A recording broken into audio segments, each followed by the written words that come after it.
Keanu Reeves thought he was just stuck in a broken elevator, but the stranger beside him wasn't just a janitor. In the darkness, he revealed a secret that could change countless lives.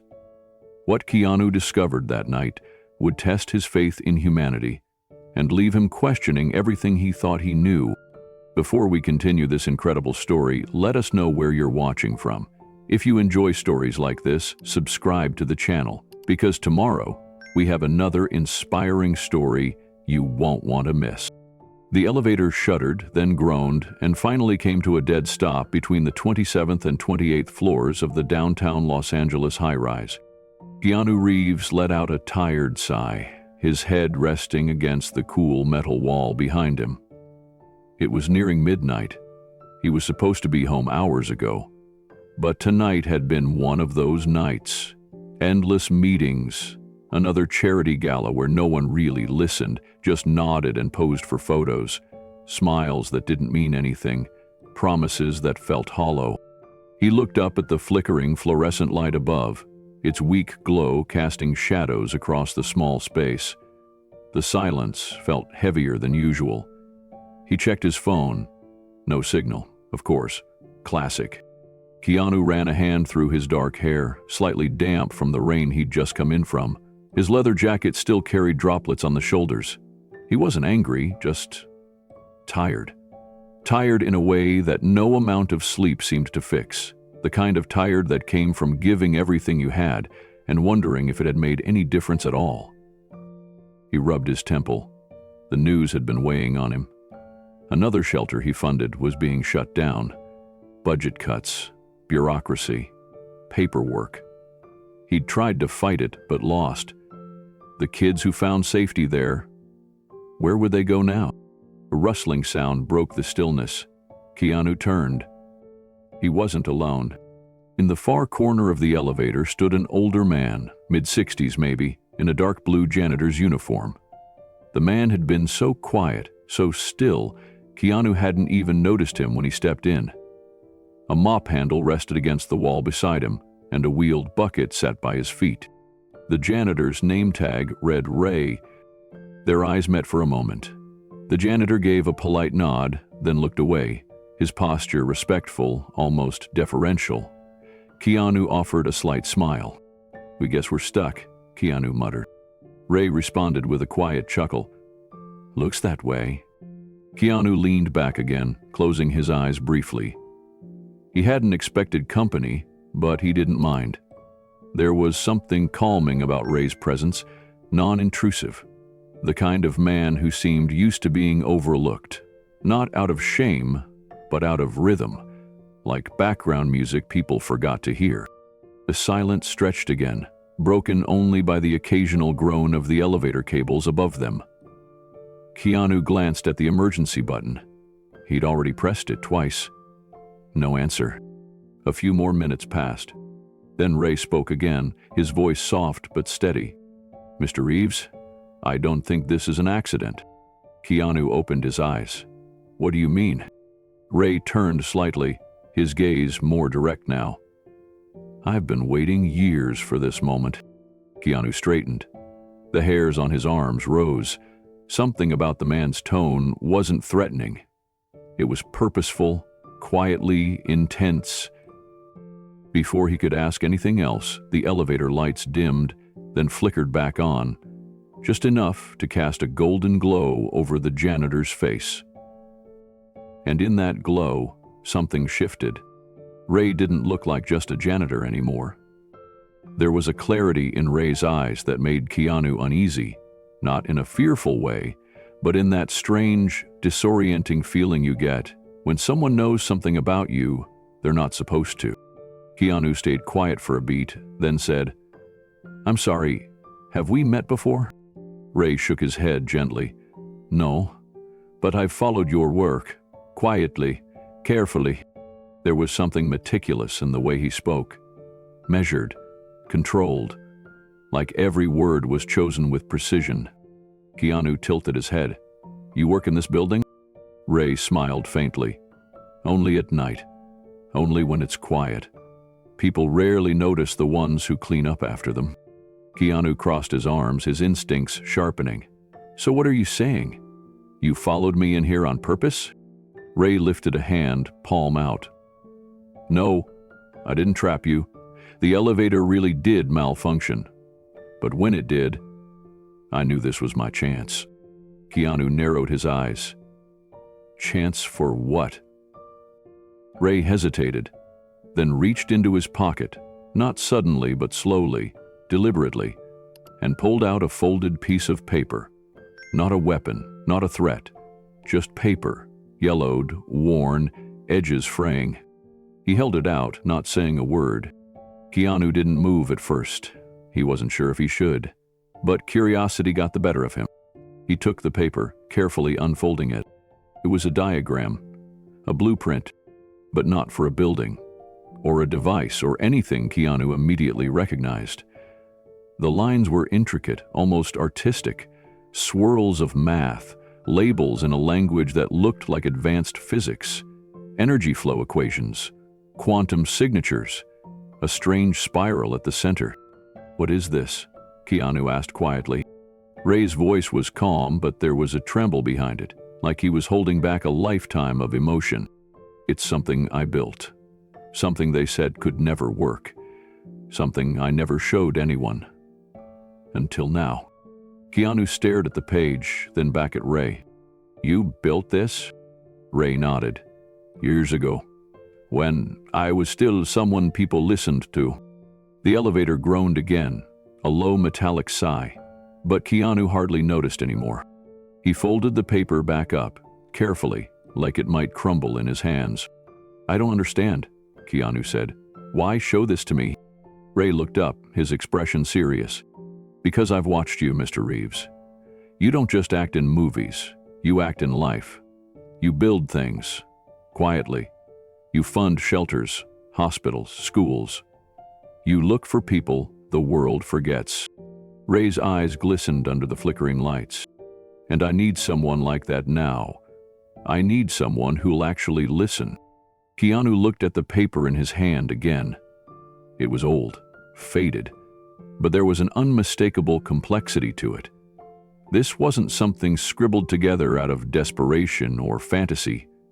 This was the work of a mind that had once burned brightly, only to be buried beneath years of silence. How long have you been carrying this? Keanu asked. Ray gave a short laugh, one that cracked slightly. Too long. I used to think someone would notice, that I'd get my moment. But I cleaned floors while the people I trained went on to win awards, patents, funding. They took pieces of what I showed them and left me behind. Keanu lowered the blueprint. I'm sorry. I'm not looking for pity, Ray said. I'm looking for a bridge. The phrase struck Keanu harder than expected. A bridge. Lately, he had been questioning everything. Whether any of his projects really mattered, whether the money helped, or if it was just a band-aid on a bleeding world. He'd felt like he was walking in circles, building homes for the homeless while the system kept creating more homelessness, saving one kid while 10 more slipped through the cracks. And now here was this man, this janitor, offering something he couldn't quite explain but that stirred something deep in his gut, a sense that maybe this night, this elevator, wasn't random after all. What does it do? Keanu asked, nodding at the blueprint. Ray looked down for a moment, choosing his words carefully. It bends things. Time, maybe, or potential. I was never fully sure. But every time I got close to finishing it, someone would pull funding, change the rules, shut me down. Eventually, I stopped trying. Keanu leaned back, the paper still in his hands. And you think I can help you finish it? Ray smiled, tired but hopeful. I think you're the only one who won't be afraid of what it could mean. The elevator creaked, then jolted softly. Somewhere far above them, the system was trying to reboot. Keanu looked at the emergency hatch, then back at Ray. You waited years for this? Ray nodded. Keanu folded the paper again, slower this time, more deliberately.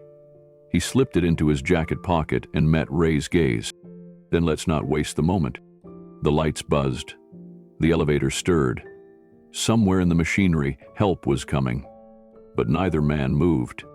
And just before the lights stabilized and the doors twitched, Ray said quietly, "Mr. Reeves, I didn't just wait for this moment. I built my whole life around it."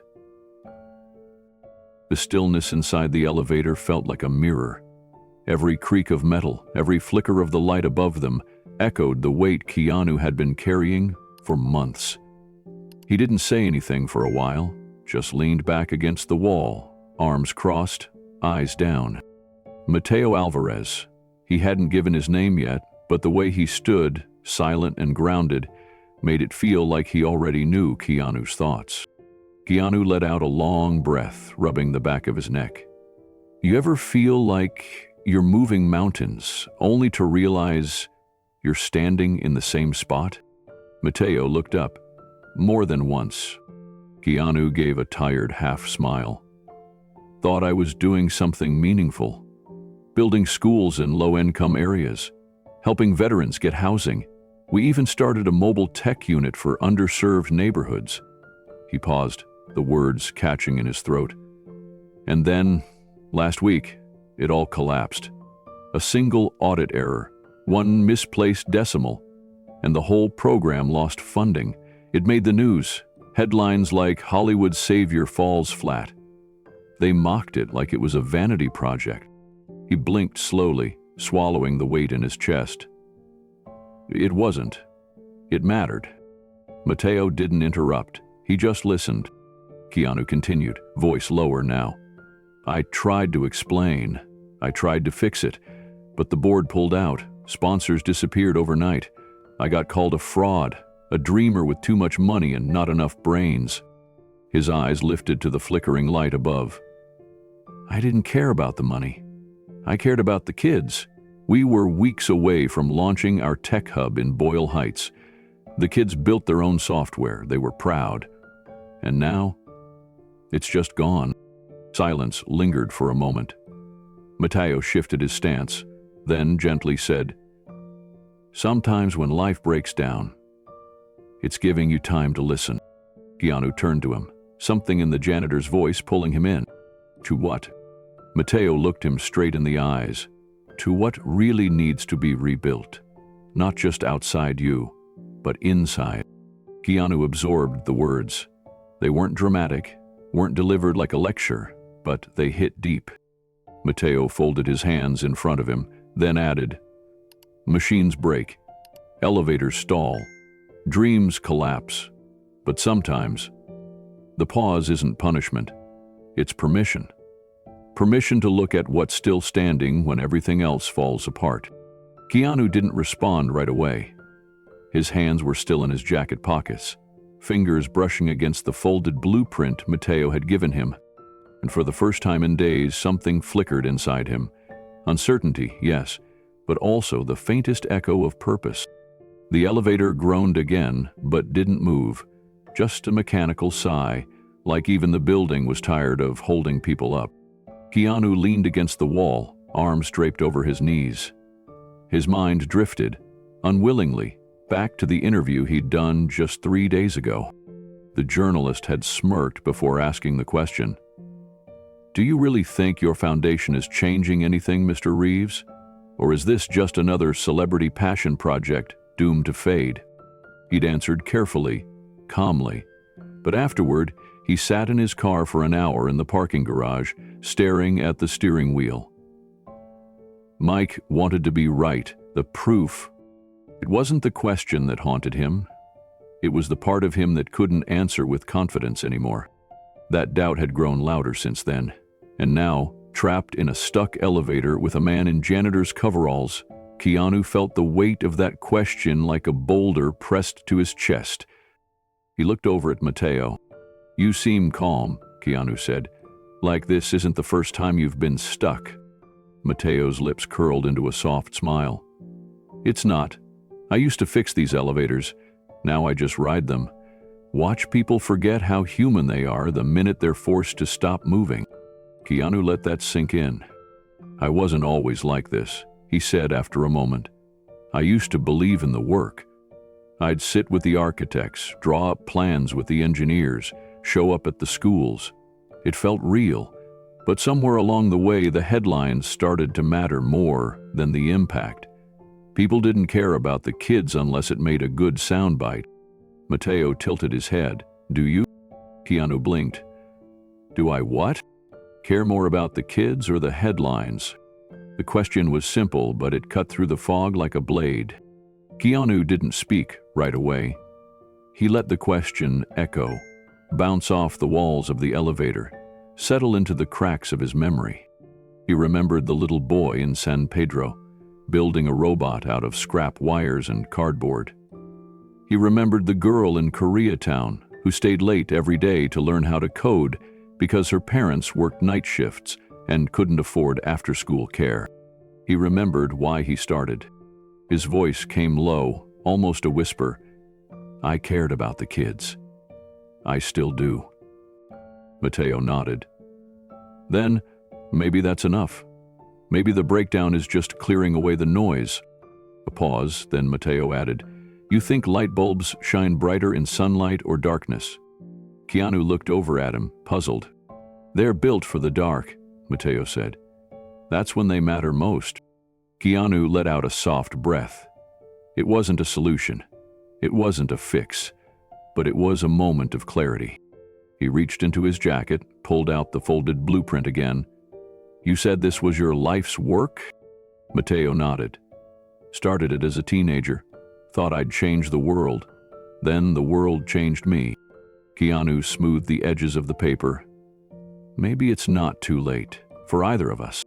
Mateo didn't respond with words, just a glance, a spark of something long dormant returning to his eyes.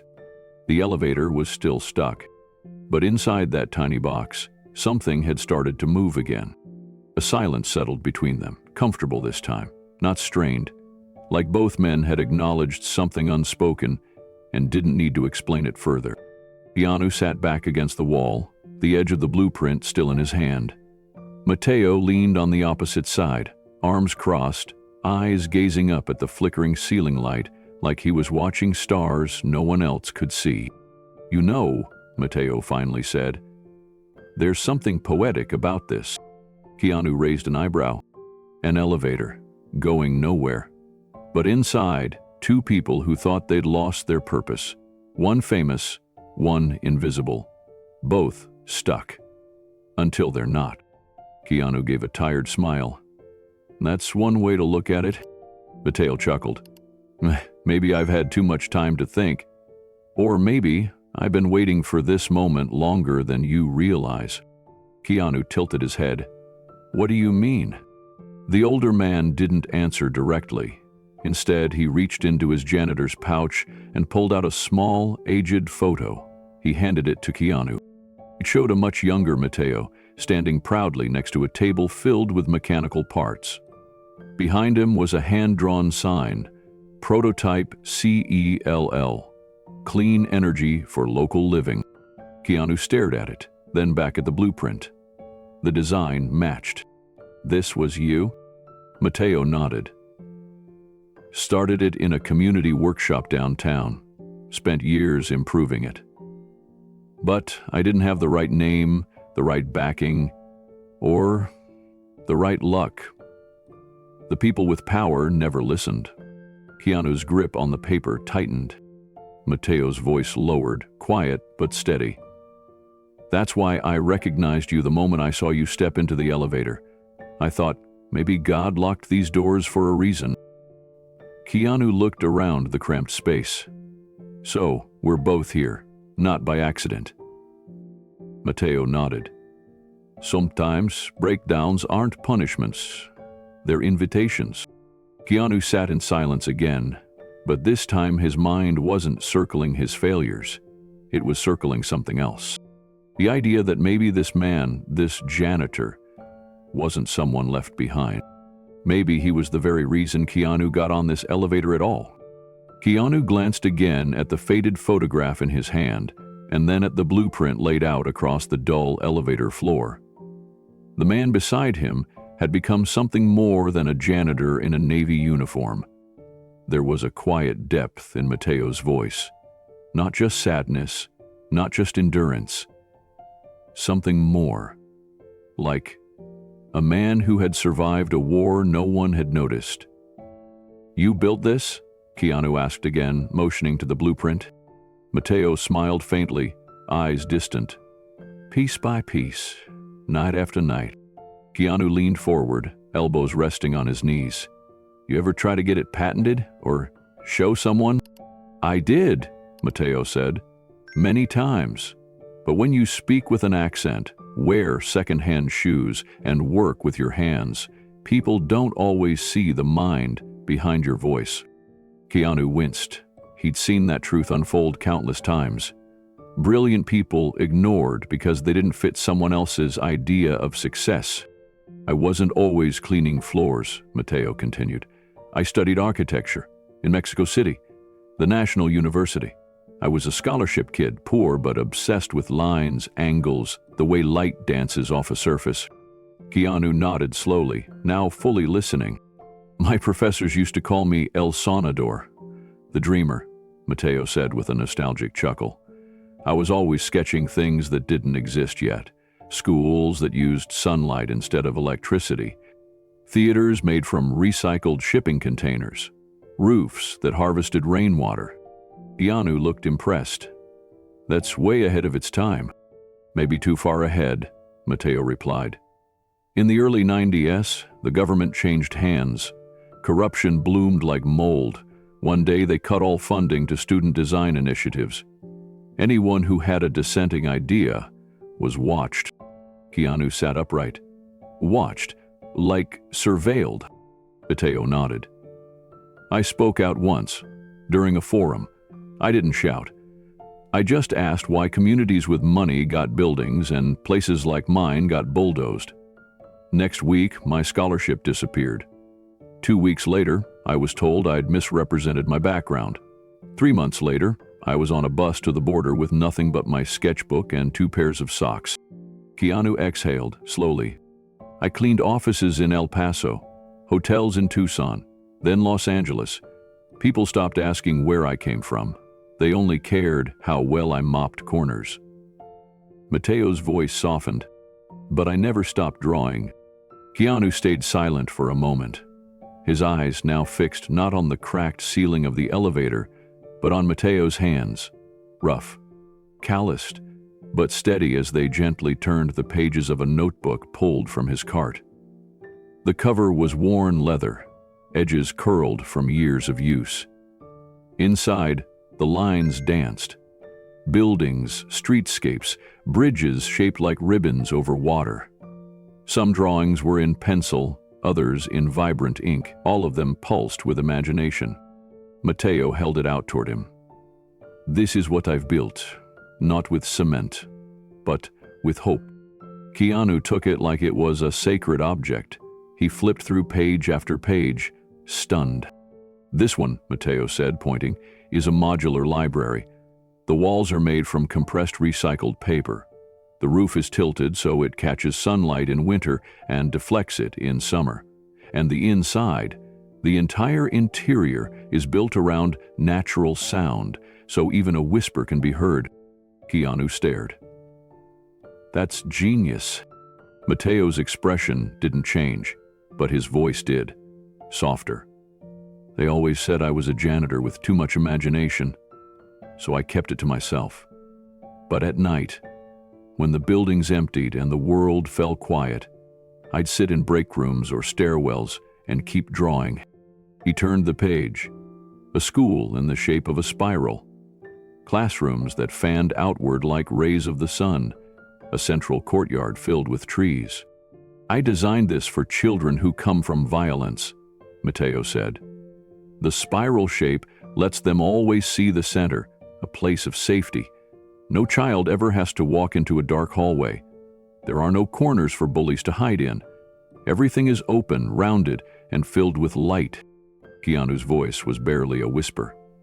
"You thought about all of that? Just working night shifts?" "I thought about it because of night shifts," Mateo said. "When you clean up after the world, you see what's broken. You see which schools are falling apart, which theaters are full of cracks, which shelters leak when it rains, and if you see it long enough, it either breaks your heart or forces you to imagine better. Keanu looked down again, running his fingers across a sketch of a youth center shaped like a flower, 5 rooms radiating from a central circular gymnasium. "Have you ever shown these to anyone in the industry?" he asked. Mateo shook his head. "I once left a drawing on the desk of a junior architect at a firm downtown. A week later, it showed up in a blog. Someone else's name was on it." Keanu's jaw tightened. "So I stopped trying to be seen," Mateo said. "I focused on staying alive, I cleaned, and I drew. And every once in a while, I would wonder if maybe, just maybe, there'd be someone out there who wouldn't just see my work, but see me." The air between them felt heavy now, like the elevator was holding its breath. Keanu closed the notebook gently. "You ever think about building one of these for real?" Mateo looked away, voice barely audible. "I used to. I even drew one I dreamed someone like you might want to build." That caught Keanu off guard. "Someone like me?" Mateo met his eyes. "Someone with vision and heart, and maybe access." Keanu leaned back against the cold wall of the elevator, still holding the notebook. His fingers tightened around it. The silence in the stalled lift was no longer uncomfortable. It was reverent. He flipped through the last few pages and paused on a sketch that made his breath hitch. It was a community center, labeled only in pencil at the top, La Casa de Luz, the House of Light. Its layout was unlike anything Keanu had ever seen. Part open air, part shelter. Curved walls danced like ocean waves. A rooftop garden curved like a crescent moon. It was welcoming, organic, almost sacred in feel. "I drew that when I heard about the wildfires in Northern California," Mateo said quietly. "Families who had nowhere to go. Children with soot in their lungs and no books to read. I imagined a place where healing wasn't a luxury. It was the foundation." Keanu studied the details. Solar panels hidden in mosaic tiles, rainwater collectors disguised as art sculptures, a space that breathed compassion. "I don't know what to say," Keanu finally muttered. "You don't have to say anything," Mateo replied. "But I think maybe that elevator didn't break tonight by accident." Keanu turned to him slowly. "What do you mean?" Mateo smiled, sad but knowing. "Sometimes, when a man's heart breaks open, he needs to be somewhere no one can walk away." There was silence again. Keanu whispered, "Why me?" "Because," Mateo said, "you've been giving pieces of yourself to the world for years. But this might be the first time someone's asking you to receive something instead." Keanu sat with that. The elevator creaked again, a flicker of lights, a mechanical groan from somewhere far below. Mateo tucked the notebook back into his mop cart with gentle reverence. "When it moves again," he said, "you'll have a choice. You can forget this moment, or you can ask what it's here to show you." Keanu nodded slowly. His eyes didn't leave Mateo. For the first time that night, the elevator no longer felt like a prison. It felt like a door, and he was starting to realize he was the one holding the key. The elevator had been silent for several minutes, save for the occasional hum of distant mechanical activity. The tension in the air had shifted. What began as an inconvenience was now something far more sacred. Keanu sat cross-legged on the floor, elbows resting on his knees, eyes fixed on the mop cart. Mateo stood nearby, still and calm, as if waiting for something beyond the physical world to move. Then, without a word, Mateo reached into the bottom shelf of his cart. His fingers carefully pulled out a small leather pouch wrapped in a faded cloth. He opened it slowly, reverently, and took out a single folded sheet of thick paper. "I don't show this one often," he said quietly, "but tonight feels different." He pulled a small flashlight from his belt loop and clicked it on. The soft beam cast a warm glow, just enough to reveal the drawing he gently unfolded. He held it between them like a delicate truth too powerful to speak aloud. Keanu leaned in, eyes narrowing as they adjusted to the dim light. What he saw made his breath catch. It was a building, no, a cathedral of creativity. A public performance hall, unlike anything Keanu had ever seen. The structure soared with elegant arcs, fluid lines that mimicked waves and wind. But within its grace, there was purpose. Ramps interwove with staircases, entry points welcomed every kind of body, every kind of soul. The design didn't separate the haves from the have-nots. It welcomed them all. The theater belongs to everyone, Mateo murmured. In this design, no one pays extra for the best seat. The center is sacred, not reserved. Keanu's voice came out hoarse. This is world class. It's something Gary might dream up, or Calatrava. Mateo's lips twitched into the faintest smile. I once studied their work. I learned to listen to spaces, not just fill them. Keanu turned the paper slightly, taking in the fine details. The acoustics built into the walls, the sun-tracking dome that provided natural light without blinding glare, the fusion of cultural motifs from Mexico, Japan, and West Africa. There was rhythm in the angles, melody in the form. And in the center of the page, written in small, precise letters, was a single word. Alma. Soul. Keanu looked up. You designed this? Mateo nodded. But you mop floors for a living? Mateo's eyes didn't flinch. I clean the floors of buildings I once dreamed of designing. The silence that followed was thick with weight, but not awkwardness. Keanu sat there, the flashlight beam still illuminating the drawing, unable to look away. His throat tightened. He had seen art before. He had funded architectural initiatives before, but never like this. Never with this kind of soul. He asked, have you ever shown this to anyone in the industry? Mateo shook his head. I used to try. I mailed sketches, knocked on office doors, left envelopes on the desks of firms I mopped for. No one ever called. Some threw them out in front of me. One told me, you're the janitor, not the genius. That stayed with me. Keanu clenched his jaw, eyes still fixed on the page. But you kept designing, because even when I was ignored, Mateo said, folding the drawing with careful precision, the dreams didn't stop visiting me. He tucked the paper back into its pouch like a sacred relic, then placed the pouch against his chest with both hands.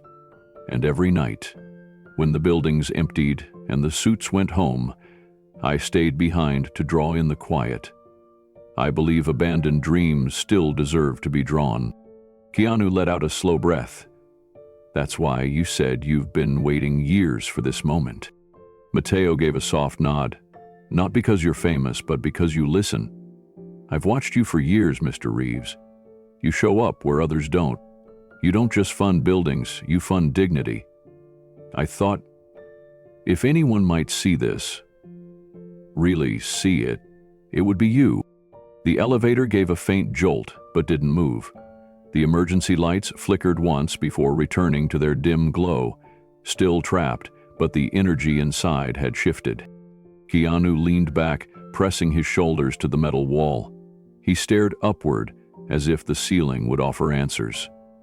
It's funny. Tonight, I was questioning everything. Whether anything I've done has made a difference. Whether I should even keep trying. Mateo studied him quietly. That's the thing about questioning yourself. Sometimes the world answers in strange ways. Keanu looked over, eyes clouded, and sometimes it answers in elevators. That made Mateo's smile wider, or in mop buckets, or dusty notebooks. You'd be surprised how many cathedrals of hope are hiding in janitor closets. Keanu lowered his gaze. That line hit him hard. How many designs do you have? Mateo reached again into the cart and slowly pulled out a thick folder, worn, held together by rubber bands and tape. Inside were dozens of papers, some yellowed with age, others fresh. Drawings, elevation plans, notes, site concepts, diagrams for accessible housing, community greenhouses, hybrid libraries with music studios. Hundreds of hours of thought. A life's work. Keanu's hands shook as he reached for it. And all of this has just been sitting here, night after night? Mateo answered with the gentlest reverence. Waiting for someone to believe that dreams don't expire, just because people stop looking. The elevator creaked again, groaning somewhere deep in its machinery, but neither of them moved. They weren't trying to escape anymore. Something far greater was unfolding inside the confinement. Keanu's voice cracked as he whispered, "This isn't just architecture. It's humanity on paper." Mateo met his gaze, steady and calm. "And yet, I've been treated as if I had nothing to say." Keanu sat with the thick folder in his lap, gently turning each page as if touching something sacred. He paused at a design for a circular amphitheater, sketched in sweeping graphite lines, surrounded by green space and community walkways. It was stunning. More than that, it was intuitive, built not for prestige, but for people. Elderly ramps blended seamlessly with the architecture. Children's play zones integrated into acoustic-safe walls. It was art married to purpose. "Mateo," Keanu whispered, This should have been built already." The janitor didn't answer right away. He simply leaned forward, resting his elbows on his knees, his gaze fixed on the center of the elevator floor. "It should have, but I wasn't born in the right place, to the right people, with the right papers. Every door had a lock I didn't have the key for." Keanu's jaw tightened. "That's not right." "No," Mateo said, "but it's real." The words lingered, sharp and honest. Keanu gently closed the folder, his hand still resting on top of it. "I've seen a lot of talented people in my life, but this is different. These aren't just plans. They feel like stories waiting to be told in brick and stone." Mateo looked up. "That's exactly what they are. I designed for people who never get designed for. The single mother walking home with her child past a luxury tower she'll never enter. The aging musician who can't afford rent near the theater he helped build. The kids rehearsing under bridges because their neighborhoods don't have a community hall." He placed a palm over his chest. "I draw what they deserve, not what the world gave them." Keanu swallowed hard. His voice, quiet but firm, cut through the silence. "Why now, Mateo? Why show me this tonight?" Mateo smiled softly, sadness and hope threading together in his eyes. "Because I've watched you lift others, quietly, without cameras, and I knew, if this elevator stopped long enough, maybe fate was giving me one last chance to hand these dreams to someone who wouldn't throw them away." Keanu didn't speak. He didn't need to. He reached out his hand, and Mateo, the janitor the world ignored, placed his entire life's work into Keanu's open palms. The silence between them wasn't awkward. It was full, like a quiet space holding more meaning than noise could ever deliver.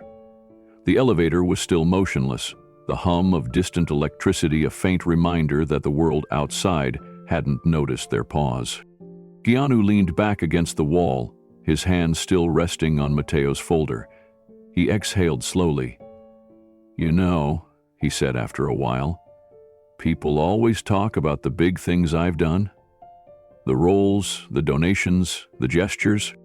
He looked toward the dim glow of the flashlight now propped between two metal rails. "But sometimes I wonder if any of it really matters. I show up, I try to do good, I try to be kind, but the world, it keeps turning. People still suffer, projects fail, kids still go hungry, and no matter how hard I try, I can't fix it all."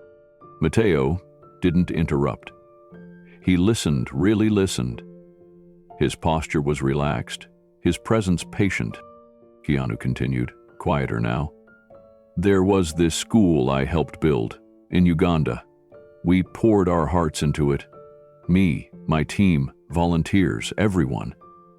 A year later, a storm tore through the area. It flooded half the buildings. The headlines made it look like we'd wasted every dollar. I felt like I let them down. He rubbed his face. Sometimes, I wonder if my kindness even matters. If I'm just throwing pebbles into the ocean, hoping for a wave. Mateo reached slowly into his shirt pocket and pulled out a small, folded napkin. He opened it with care, revealing a simple sketch in pencil. A child sitting under a tree, reading a book. The tree's shadow stretched wide across the paper, providing coolness and shelter. You don't measure a tree, Mateo said gently, by how tall it stands today. You measure it by the shade it gives tomorrow. Keanu looked at the sketch for a long moment. His chest rose with a quiet inhale. He hadn't expected someone else to understand the kind of weariness he carried, the kind that didn't come from physical exhaustion, but from emotional weight. He looked over at Mateo. You really believe that? Mateo nodded. The fruit of our work isn't always for us to eat. Sometimes we plant seeds we never get to see grow. But if we plant with care, someone else will find comfort in what we left behind. Keanu stared at the sketch again, letting the words settle deep into his spirit. Keanu closed his eyes for a moment. That sketch of a tree, its shade stretching beyond the page, it reminded him of something his mother once said when he was a teenager struggling to make sense of fame and identity. Real strength, she told him, isn't in standing tall. It's in who finds rest under your branches. He looked back at Mateo, now illuminated by the soft glow of the flashlight. The janitor's shirt was wrinkled, his posture a little tired, but there was a quiet radiance in him. Something deeper than weariness. Something resilient. Do you ever get bitter, Keanu asked, about where you are compared to where you could have been? Mateo considered the question before answering. Sometimes. Especially when I see buildings go up that ignore everything I know about people, about warmth, dignity, and space. I used to walk by a new high-rise and think, I could have made that feel like home. His voice softened. But bitterness is a slow poison. I had to choose, carry resentment or carry purpose. I chose the second, even if no one sees it. Keanu nodded slowly. That hit something deep. I've spent years hiding how empty I feel sometimes, he admitted. Everyone thinks I have it all together, but truthfully there are nights I sit in my car and just stare at the dashboard, wondering if I'm really making any difference. Wondering if I'm even still needed. Mateo didn't respond with a cliché. He let the weight of those words rest. Then he said something unexpected. You know why I admire trees? Keanu raised an eyebrow. The nation don't rush. They don't shout. But year after year, they change the soil beneath them. Quietly. Patiently. And when the storms come, people run to them for shelter. That made Keanu smile. Not because it was pretty, but because it was true. Mateo shifted his legs, stretching slightly in the cramped elevator. You being in this elevator tonight, it's not a coincidence. Sometimes life has to stop us so we can finally hear something that matters. Keanu leaned forward now, genuinely engaged. And what am I supposed to hear? Mateo looked at him, eyes steady. That you're not alone. That even the smallest act of kindness leaves an echo.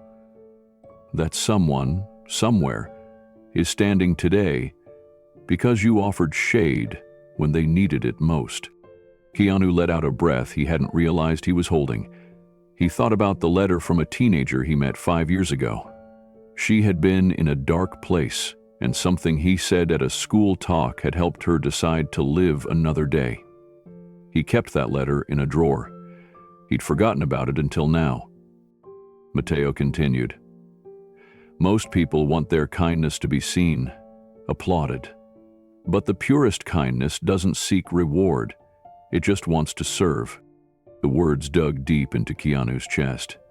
He had tried to live by that principle, but hearing it aloud, in this strange place with a stranger who somehow wasn't really a stranger, it reminded him of something vital. He reached for Mateo's folder again and flipped to a page with a school design. He studied the lines, the way the space curved to embrace rather than impress. "Did anyone ever tell you," Keanu said softly, "that your work is beautiful?" Mateo looked down, almost embarrassed. "Not really." "Well, let me be the first then." A quiet silence followed, but it wasn't empty. It was rich, full of unseen roots growing quietly beneath the surface. The elevator still hadn't moved, and the low hum of city power returning hadn't yet reached them. But inside the metal box, something had shifted. Keanu felt it. Not the weight of being stuck, but the strange comfort of being still. He turned toward Mateo, studying the man with fresh eyes. This wasn't just a janitor sharing a few wise words. This was someone who had lived through disappointment and found a way to carry beauty anyway. A man who, despite being dismissed by the world, had never dismissed himself. "You know," Keanu said, his voice low, "I think I needed this more than you can imagine." Mateo chuckled. "You'd be surprised what people need when they finally stop moving." Keanu leaned his head back against the elevator wall and let the silence linger. He thought about the last few weeks, his failed foundation project, the brutal headlines, the betrayal of a business partner he'd trusted. All of it had made him feel useless, like he was pouring himself into something that never mattered. But here, with this man who pushed a mop through marble hallways by day and dreamed through paper and pencil by night, it was clear. Value wasn't measured by fame. It was measured by impact. "I've been trying so hard to prove I still matter," Keanu admitted quietly. "But the harder I try, the more invisible I feel." Mateo gave him a knowing look. "Because you're trying to matter in places that stopped listening a long time ago." That landed hard. Keanu stared at the flashlight beam, bouncing faintly against the opposite wall. "So, what do I do?" Mateo thought for a moment. "Find where your roots are still alive, where the soil hasn't dried up. That's where you start again." Keanu looked at him, eyebrows raised. "You talk like a man who never gave up," Keanu said. "I almost did," Mateo replied. "There was a time I threw out all my drawings, every single one. I figured if no one would ever build them, why bother?" Keanu frowned. "But you didn't quit." "No," Mateo said softly. "Because the next morning, I saw a kid sleeping under a bridge I once sketched a shelter for. That's when I realized maybe the world won't build my work today, but I have to draw anyway. For him, for the version of tomorrow I still believe in." Keanu felt something crack open inside him, a familiar ache, but this time it didn't come with despair. It came with clarity. "I've spent so long waiting for someone to validate my kindness," Keanu said. "I forgot that kindness doesn't need applause. It just needs to keep showing up." Mateo nodded. "Exactly." A long pause settled between them, both men letting the weight of their exchange settle deep into the folds of their minds. Then, with a surprising lightness, Mateo added, "Also, you should probably drink more water. That stress shows in your skin." Keanu laughed, a real, unguarded laugh that echoed warmly in the elevator shaft. And for the first time in days, the silence didn't feel like a prison. It felt like peace. The elevator light flickered faintly again, just once, as if the building was trying to breathe life back into its veins. But Keanu and Mateo remained in the cocoon of that quiet, where truth came easier than it did outside. Mateo shifted slightly and reached into his side bag, the same worn satchel he had tucked beside his mop bucket earlier. From it, he pulled out a folded newspaper clipping, the edges yellowed and the ink beginning to fade. He held it out to Keanu.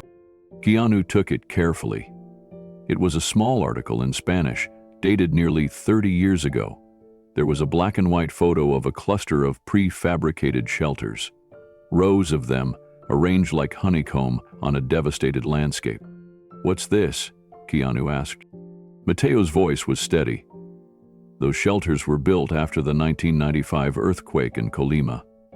The death toll was rising by the day, and entire neighborhoods had collapsed. The government was overwhelmed.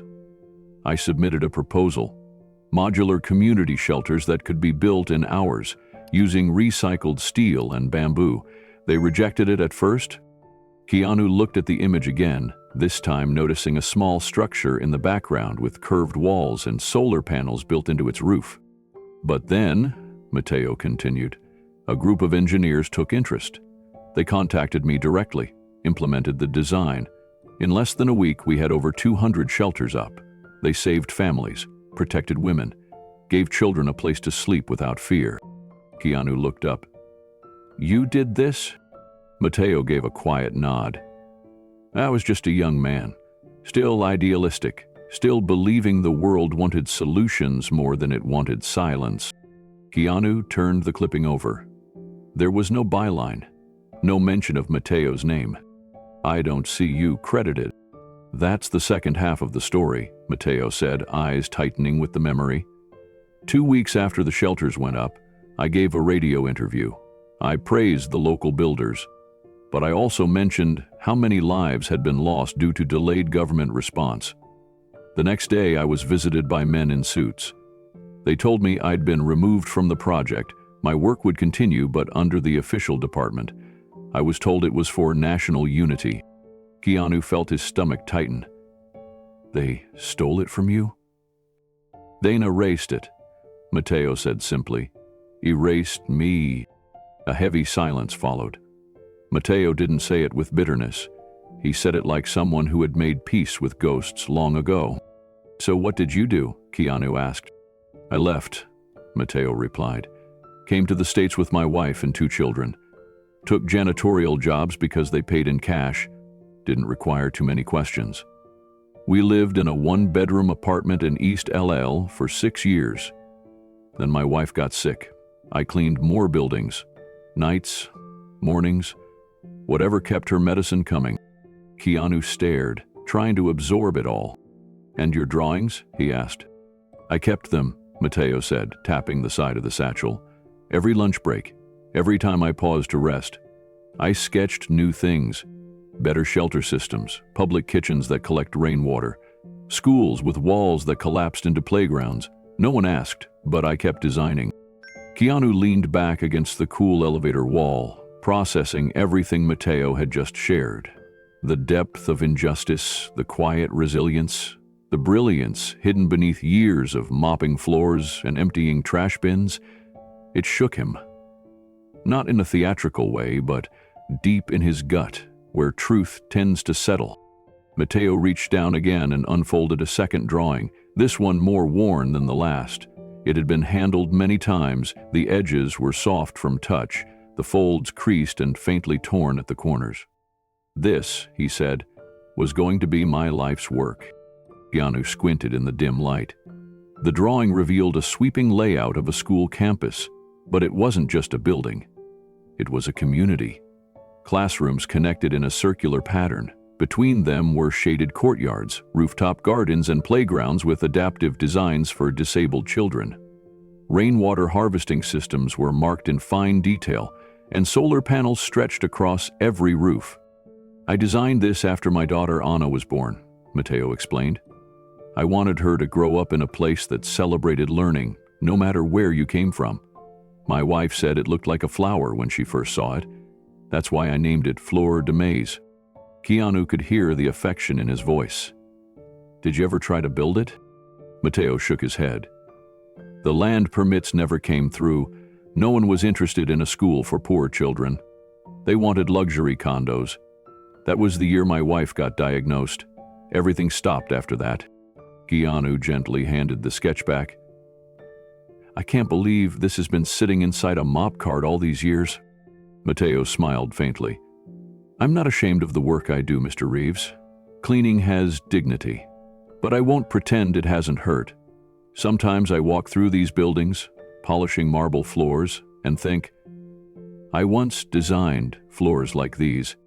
His voice caught slightly at the end, not from self-pity, but from something more elusive, something like grief that never got to finish its sentence. I would have never known any of this, Keanu said. You seem so calm, so invisible. I've had to be, Mateo replied. You don't survive in a country that doesn't recognize your name by demanding to be seen. You survive by outlasting the need for applause, by believing that your work still matters, even if no one says so. Keanu looked away for a moment, staring into the darkness of the elevator shaft. The air felt heavier now, not from the lack of power, but from the weight of history sitting between them. Mateo continued, his voice softer now. When my wife passed, Anna was only 12. She drew with me sometimes, little sketches of homes with blue doors and lemon trees. I promised her we'd build one someday, but instead I handed her off to neighbors so I could keep cleaning. I saved every penny I could. Keanu felt his throat tighten. She's 23 now, Mateo added. First in our family to go to college, studying civil engineering. A pause. She doesn't know any of this, he said, motioning to the drawings. I told her her mother designed the shelters. I wanted her to believe her mother changed the world. Keanu blinked hard. Mateo folded the sketches again, slow and precise. I don't need credit, but sometimes I wonder if maybe Anna will finish what I started. Maybe she'll design Fleur de Maze, just better. The silence in the elevator wasn't empty. It was sacred. Keanu didn't rush to respond. He let the stillness hold the weight of what Mateo had said. Finally, Keanu spoke, his voice thick with emotion. You told Anna her mother did it, but you were the one who built hope with your hands. You gave up everything and never stopped designing. That's not invisible, Mateo. That's legacy. Mateo smiled faintly. Legacy is a funny thing. Most people think it's about fame or plaques on the wall, but sometimes it's just a notebook in a janitor's cart, waiting to be opened by the right eyes. Keanu looked at him deeply. You ever think of trying again? He asked gently. Mateo exhaled slowly. Every day. But I'm almost 60 now. I've cleaned lobbies for 30 years. My hands ache. My visa expired long ago. I don't even know where I'd begin. Keanu leaned forward, locking eyes with him. Begin here, he said softly. With me. Mateo blinked, surprised. I don't know how yet, Keanu continued, but I know when I see something real. And your drawings, your story, they matter. For a long moment, neither man spoke. But in that quiet, something shifted. Not just between them, inside them. The elevator was still broken, but in a way, both men had already moved far beyond its walls. The elevator lights flickered once more, still dim, still unreliable, as if the building itself was reluctant to let go of the quiet miracle happening inside. Mateo shifted his weight slightly, reached into the deep pocket of his faded jacket, and pulled out something small and creased. A folded newspaper clipping. He held it gently in both hands, the paper yellowed at the edges and soft from years of wear. His fingers moved slowly, reverently, like someone opening a letter from the past they hadn't stopped reading in their heart. He handed it to Keanu without a word. Keanu took it carefully, sensing that whatever was inside mattered deeply. The page, though aged and slightly torn, still held its shape. The print was in Spanish, but the headline was bold enough to catch even his rusty understanding of the language. His eyes scanned quickly, landing on a black and white photo that nearly made his breath catch. It was a photo of a modest but beautiful building. Rounded corners, solar panels, a simple courtyard, lined with trees. There was a warmth to it that transcended the image itself, something about the design that felt alive. Families were pictured in front of it, smiling, kids holding toys, an old woman sitting peacefully beneath a hand-carved sign. Keanu looked closer. The headline translated roughly to, "Shelter that saved hundreds stands strong years later." Beneath it, a byline dated nearly 2 decades ago. Mateo spoke softly. That was in Oaxaca. After the 2001 earthquake, the city was in pieces, no funding. The government said they couldn't rebuild fast enough. Keanu looked up at him, eyes wide with recognition. "You built that?" "I designed it," Mateo nodded, "on the back of coffee-stained napkins. I'd convinced a non-profit to let me help. I lived in a tent with the workers while we built it. Every day, we laid stone and poured cement by hand. And when it opened, it wasn't perfect, but it kept people alive. And then, it was forgotten." Keanu swallowed, running his fingers gently across the image. "Why? Why don't more people know?" Mateo's smile held no bitterness, only a quiet knowing. "Because 3 weeks later I said something on record. I criticized the housing minister for misusing funds. My name disappeared from the project reports the next day." Keanu shook his head slowly, stunned. "You did something that mattered," he said, "and they erased you." Mateo nodded once, then added gently, "But the building's still standing. That's all that ever mattered to me." Keanu sat silently with the clipping in his lap. For a long moment, neither of them spoke. The hum of the stalled elevator seemed to fade into the background, replaced by the weight of what had just been revealed. Mateo didn't gloat. He didn't rush to explain more or ask for validation. He simply leaned back against the metal wall like a man who had lived with silence so long he had become its friend. Keanu finally broke the stillness. "You've been walking these halls, sweeping floors, cleaning windows, while your design saved hundreds of lives, and no one knew." Mateo looked up, meeting his eyes. "I knew," he said, "and I had to feed my family. That meant taking whatever job came. But every night I sketched, not because someone asked me to, but because it's who I am." Keanu nodded slowly, as if absorbing the truth in pieces. "You carried this," he said, holding up the article, "like a part of yourself." "It was all I could carry," Mateo replied. "They took my passport. My name didn't matter. But this reminded me I once helped build something good. I could still be proud of that." Keanu's thoughts swirled. He had met brilliant people, award-winning designers, visionaries whose work decorated magazine covers and luxury spaces, but not one of them had lived inside their own creation like Mateo had.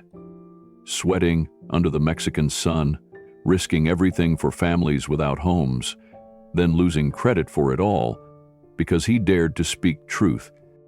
"You're not just a janitor," Keanu murmured. Mateo smiled at that. "I am a janitor, but I'm also a father, and I'm still a builder.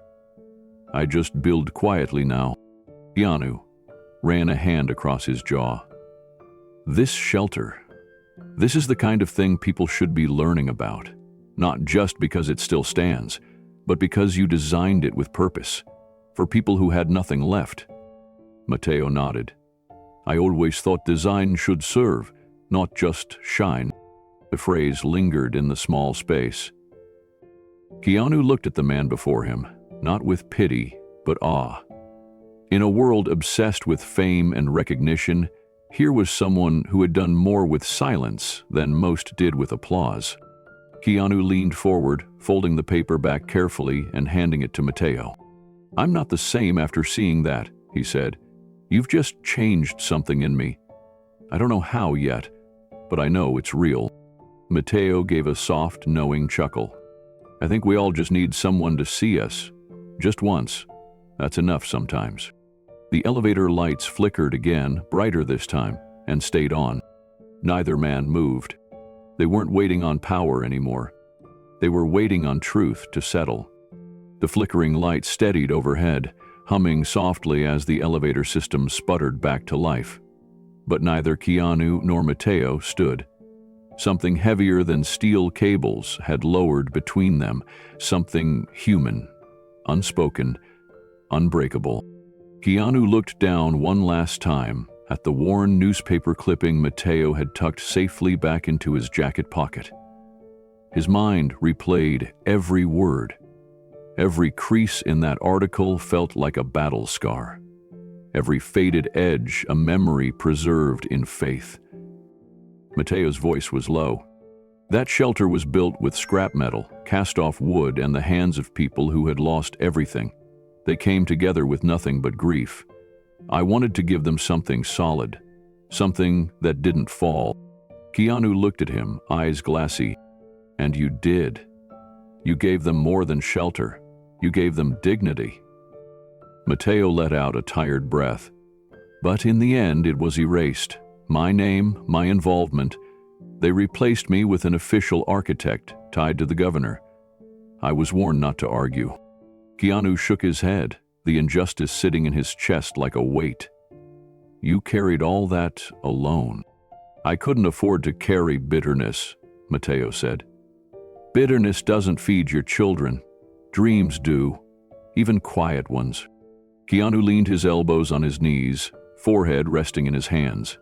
In that moment, the actor, the icon, the world-traveled humanitarian, he didn't feel like any of those things. He felt small.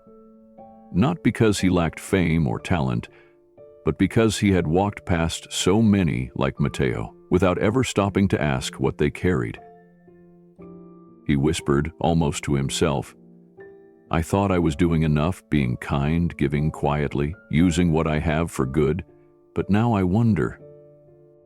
Mateo looked at him with gentle eyes. You wonder if your kindness even matters? Keanu lifted his head, surprised. Yeah. How did you? Because I ask myself that too, Mateo replied. Every time I clean a stair, someone runs up without a glance. Every time I take out trash from offices I once imagined myself designing. Keanu gave a small, pained smile. It matters, right? Mateo nodded. Kindness is never wasted. You don't measure a tree by how tall it stands today. You measure it by the shade it gives tomorrow.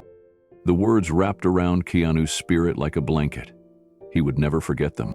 As the elevator jolted softly and began to rise, the tension broke, not in fear, but in reverence. The darkness hadn't just revealed a forgotten architect. It had revealed a man whose life had been buried under decades of dismissal, yet whose roots ran deep in places no spotlight ever touched. When the doors finally opened, Keanu didn't step out right away. He turned to Mateo, studying him as if seeing a man reborn. I don't know what this means yet, he said, but I won't forget you, or that shelter. Mateo smiled, soft and sure. I don't need to be remembered. I just need to know that what I built still helps people sleep safe. Keanu extended a hand, but this time it wasn't a handshake of politeness. It was a pact. Mateo took it, and for a brief moment, two men stood shoulder to shoulder. One born into fame, the other erased by power, but now equal in a space lit not by electricity but by truth. And that truth would spark something far beyond them both. The elevator doors had opened hours ago, but something about that moment still echoed in Keanu's mind as he and Mateo stepped out into the early morning light. The lobby was quiet, nearly deserted. A single maintenance man greeted them with a yawn and a nod, unaware that something extraordinary had taken place during the long hours of night. Security and building staff finally managed to reset the elevator system, apologizing profusely and offering assistance.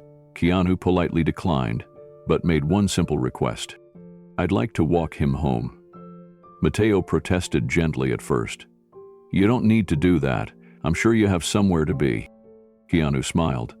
Right now, this is where I need to be. They walked together through the waking city. Traffic hummed. Streetlights blinked off as the sun crept upward. And as the buildings around them stretched toward the sky, Keanu thought about how many of them might have had a janitor who once designed something the world forgot. Mateo's apartment wasn't far. It was tucked in an older neighborhood, clean but modest, with cracked steps and potted plants that clung stubbornly to life on a narrow balcony. "This is us," Mateo said, unlocking the door. The apartment was small, 2 rooms, a galley kitchen, and walls lined with makeshift bookshelves fashioned out of reused wood. But what caught Keanu's attention wasn't the furniture. It was the mountain of notebooks stacked against the far wall, carefully organized by color and date. Mateo gestured sheepishly. "You'll have to forgive the mess. I've kept a few ideas over the years." Keanu stepped closer, pulling a notebook gently from the stack. The cover was worn, but inside, the pages were alive. Hand-drawn blueprints, elevation diagrams, detailed notes in the margins. One design showed an open-air theater with retractable panels for shade.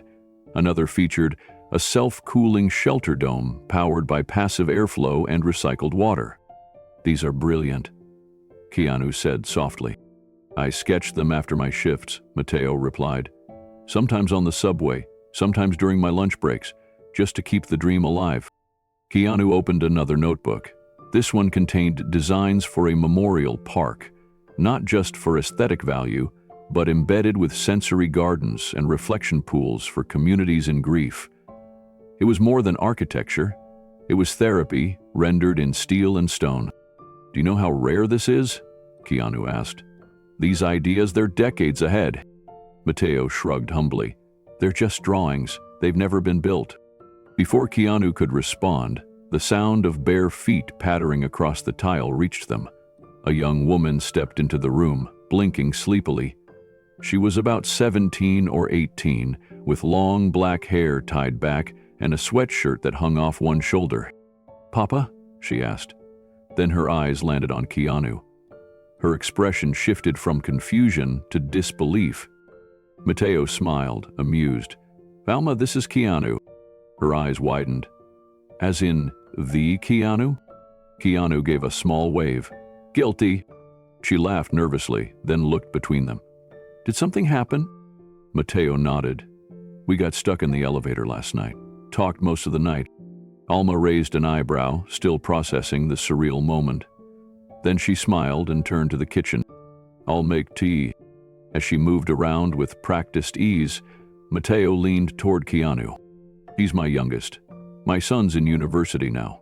But Alma wants to follow the same path." Keanu's eyes followed her as she arranged the teapot and cups. "She seems smart. Confident." "She's more than smart," Mateo said, with quiet pride.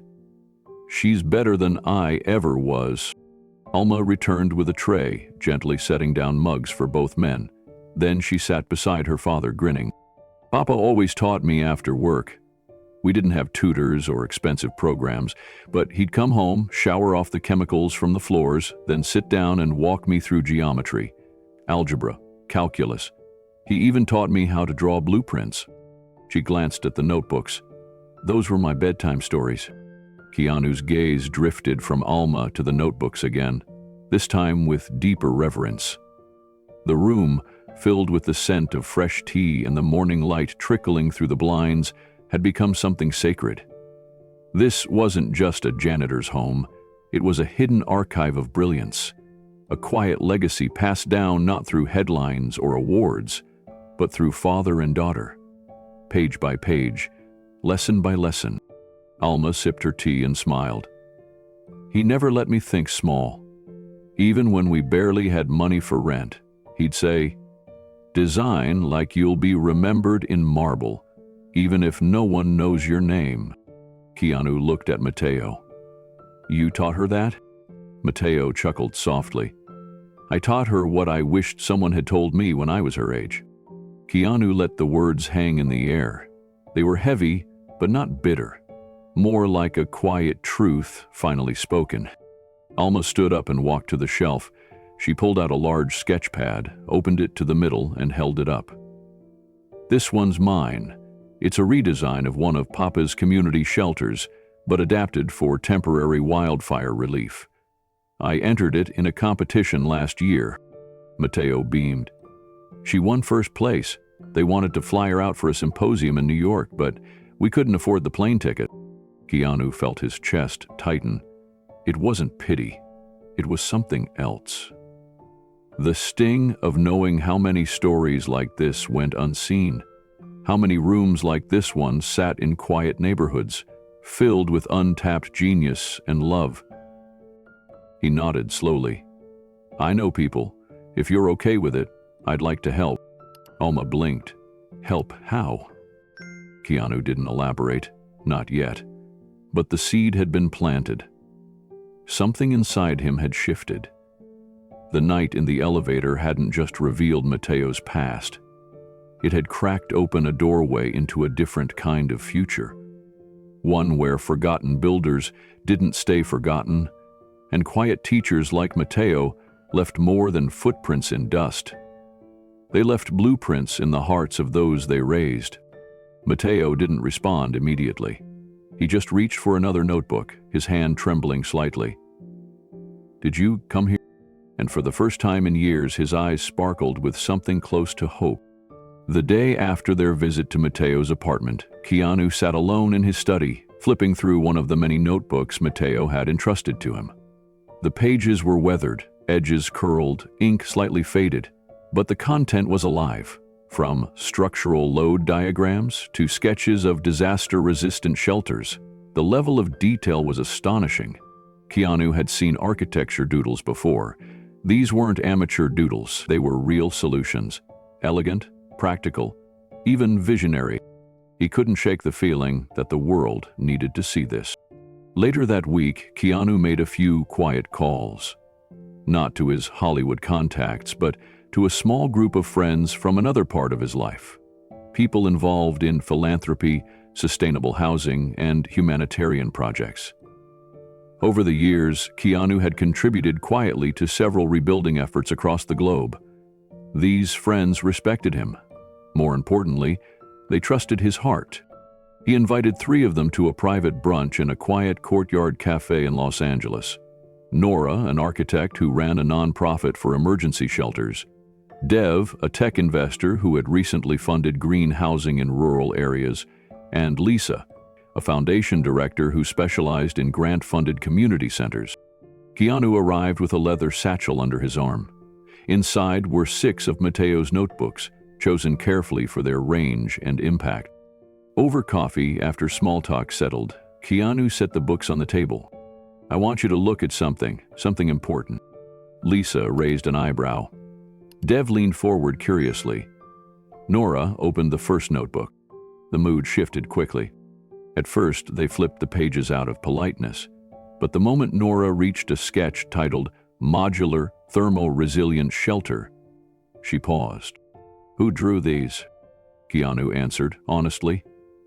A janitor named Mateo Alvarez. Dev laughed. Come on, you're messing with us. I'm not. Lisa frowned as she studied a water purification blueprint. Wait, these formulas are correct. I've seen similar structures used in India after floods. Keanu nodded.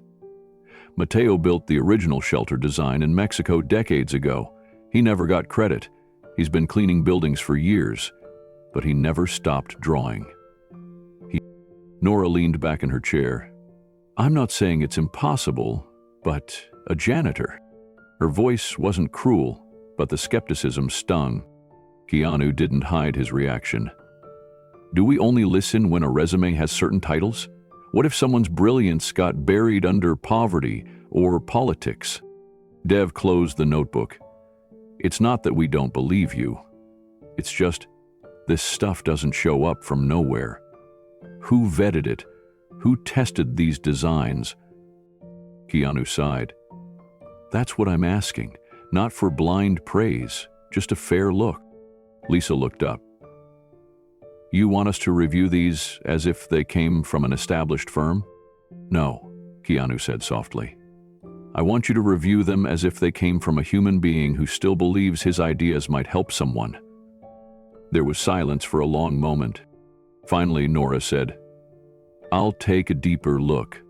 But Keanu, you know how this works. If his name doesn't carry weight, if his credentials aren't verifiable, people will laugh him out of the room." Keanu nodded. "They've already laughed. I'm not here to protect him from that. I'm here to ask if we're brave enough to see past it." They took the notebooks home, but Keanu could already sense the uphill battle. The invisible, he realized, weren't just ignored, they were often discarded before anyone bothered to look twice. The next few days were quieter than Keanu had hoped. He followed up with each of them, gently, not with pressure, but genuine curiosity. Nora texted back first. "Reviewing, complex, some brilliant lines, but some gaps too. Can we talk?" He met her at her downtown office. She'd already spread Mateo's sketches across a long glass table. "Look," she said, pointing to one of Mateo's support beam calculations. "This formula?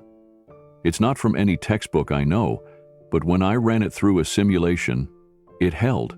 Structurally, it works. It's just unconventional." "That's Mateo," Keanu said. "He never studied formally, but he lived through the earthquakes. He solved problems by watching roofs fall, not from reading about them." Nora hesitated. "It's genius, Keanu, but there's no degree, no paper trail. If I bring this to my board, they'll ask if this man even exists." "Hell exists," Keanu said firmly. "I've sat in his home. I've seen his daughter beam with pride as she showed me her own sketches, ones he taught her to draw. You don't need a paper trail to prove a soul's worth." But even as he defended Mateo, the echoes of skepticism returned again and again. Dev emailed later. "Mateo's designs are impressive, but who signs off on liability if these are used? Wouldn't we need someone to translate them into industry-standard blueprints?" Lisa sent a long message, filled with praise and concern. "This is a story the world would love, but not the investors. They want credentials, not clippings and passion." Keanu read every word and sat in silence afterward, feeling both fire and sorrow in his chest. The same society that demanded innovation so often punished the very hands that offered it.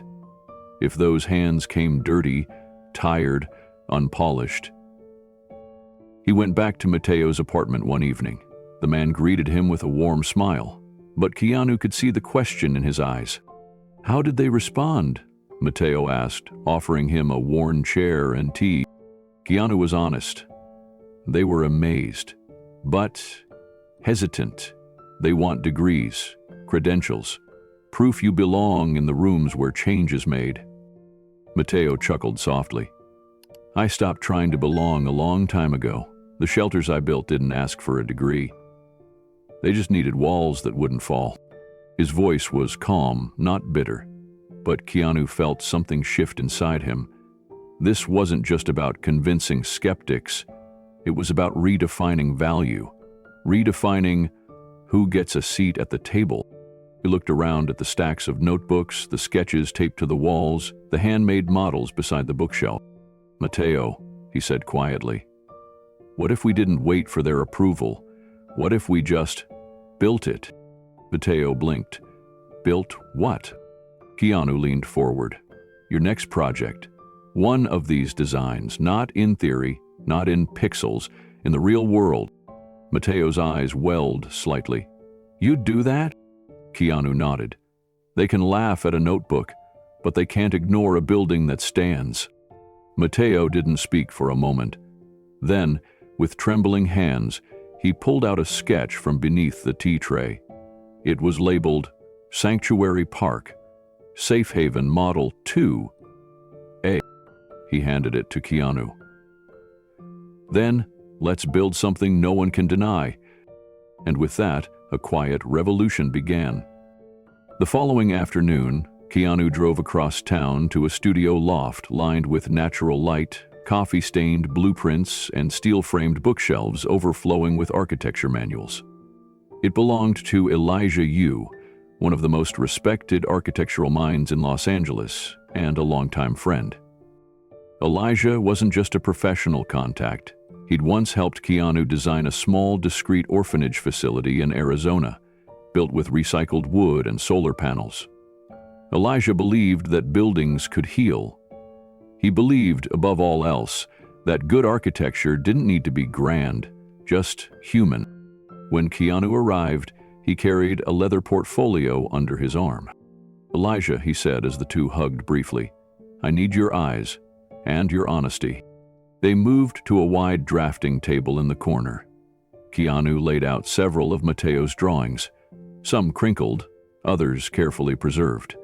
They were the same ones Mateo had kept hidden for decades, most drawn late at night on reused printer paper or the back of job memos.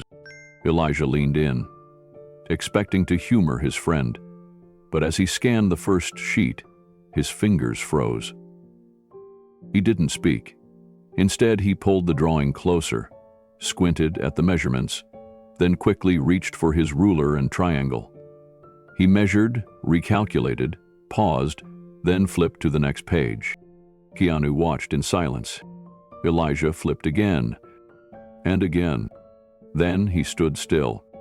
"These aren't sketches," he finally whispered. "These are master blueprints." He turned to Keanu slowly, eyes wide. "Where did you get these?" Keanu explained everything. The elevator, Mateo, his hidden past, the earthquake shelters, the loss of recognition, the janitor's life built around sacrifice and silent sketches. Elijah listened with his arms crossed and head bowed. When Keanu finished, he said, "You didn't bring me a story, Keanu. You brought me architecture." He motioned to one particular drawing, labeled Community Amphitheater, Water Harvest Roof Series. "This," Elijah said, tapping the page gently, "this is years ahead of anything I've seen in sustainable acoustics. Look at this sound dispersion design. It uses rainwater piping not only to reduce echo, but to irrigate the grass under the stage. And the math checks out." Keanu exhaled in relief. "So, I'm not crazy." "No," Elijah said. "You're standing on a gold mine of human potential, and we've all been blind." Elijah grabbed his phone and snapped a picture of the drawing. "I'm not sharing this. Not yet. But I'm going to show it to two of my senior engineers, people I trust. Quietly, no names, just the work." Keanu nodded, feeling a surge of hope he hadn't dared carry in days. Mateo's invisible brilliance was finally cracking into the light. "And Keanu?" Elijah added, glancing back down at the papers. "If this man has more of these, you protect him. Because what he's created here isn't just valuable, it's sacred." Later that evening, Keanu returned to Mateo's apartment. This time, he didn't come to ask. He came to tell. "They're listening now," he said gently. "One of the best architects I know just called your work sacred." Mateo looked stunned. "Sacred?" he repeated, almost in disbelief. Keanu smiled. "You've been building more than walls, Mateo. You've been building a voice for people who don't have one." Mateo said nothing, but his hand trembled as he reached for the edge of his notebook. Then he looked up. "I have more." Keanu leaned in. "Then let's show the world." The next morning, Elijah texted Keanu a single sentence. "Tell Mateo he was right." Attached were two voice notes, one from a senior structural engineer named Dahlia, the other from an acoustics expert named Brent. Both had reviewed Mateo's amphitheater design without knowing who had drawn it. Their reactions were nearly identical. Stunned admiration. Brent's voice cracked through the message first. "Whoever did this has a mind for organic integration. I don't say this lightly. It reminds me of Gaudi's early work. The system breathes with nature." "That's rare." Dahlia's message was more technical but no less enthusiastic. "The angular support beneath the structure is pure genius. The way the lateral loads are redirected with minimal material use. This person's either a professor or a mad genius. Either way, I want to meet them." Keanu played the messages for Mateo that afternoon. The old man sat in his living room, hands folded on his lap. He listened with a mixture of disbelief and quiet longing, as if some part of him had waited his whole life to hear these words from strangers he would never meet. When the messages ended, Mateo didn't move. His daughter Lucia stood at the doorway, a towel draped over her shoulder. Her eyes welled with tears. "They said you were a genius, Papa," she whispered. Mateo lowered his head. His shoulders shook slightly, but he made no sound. After a moment, he looked up at Keanu and said something that made them both pause. "I wasn't trying to be a genius. I was just trying to help." Keanu knelt in front of him. "And that's exactly why you are one." Later that evening, Elijah asked to meet Mateo in person. They met in a quiet cafe downtown, the kind with brick walls and old jazz playing softly through dusty speakers. Mateo arrived wearing a freshly ironed button-up shirt. He looked nervous, but proud. Elijah stood when he saw him and offered a firm handshake. "You've made me rethink my entire career," Elijah said warmly. "You've done in sketches what some firms can't do in a year, and you did it in silence." Mateo laughed softly, shaking his head. "Silence was all I had." "Not anymore." By the end of the meeting, Elijah made Mateo an offer. He wanted to feature one of his designs in an upcoming symposium on sustainable urban planning, not as a guest, not as an assistant, as the keynote. Mateo blinked. "You want me to speak?" "I want them to see what brilliance looks like when no one's watching," Elijah said. "If you're willing, I'll stand beside you." Mateo looked down at his hands, still calloused from years of scrubbing floors. Then he nodded.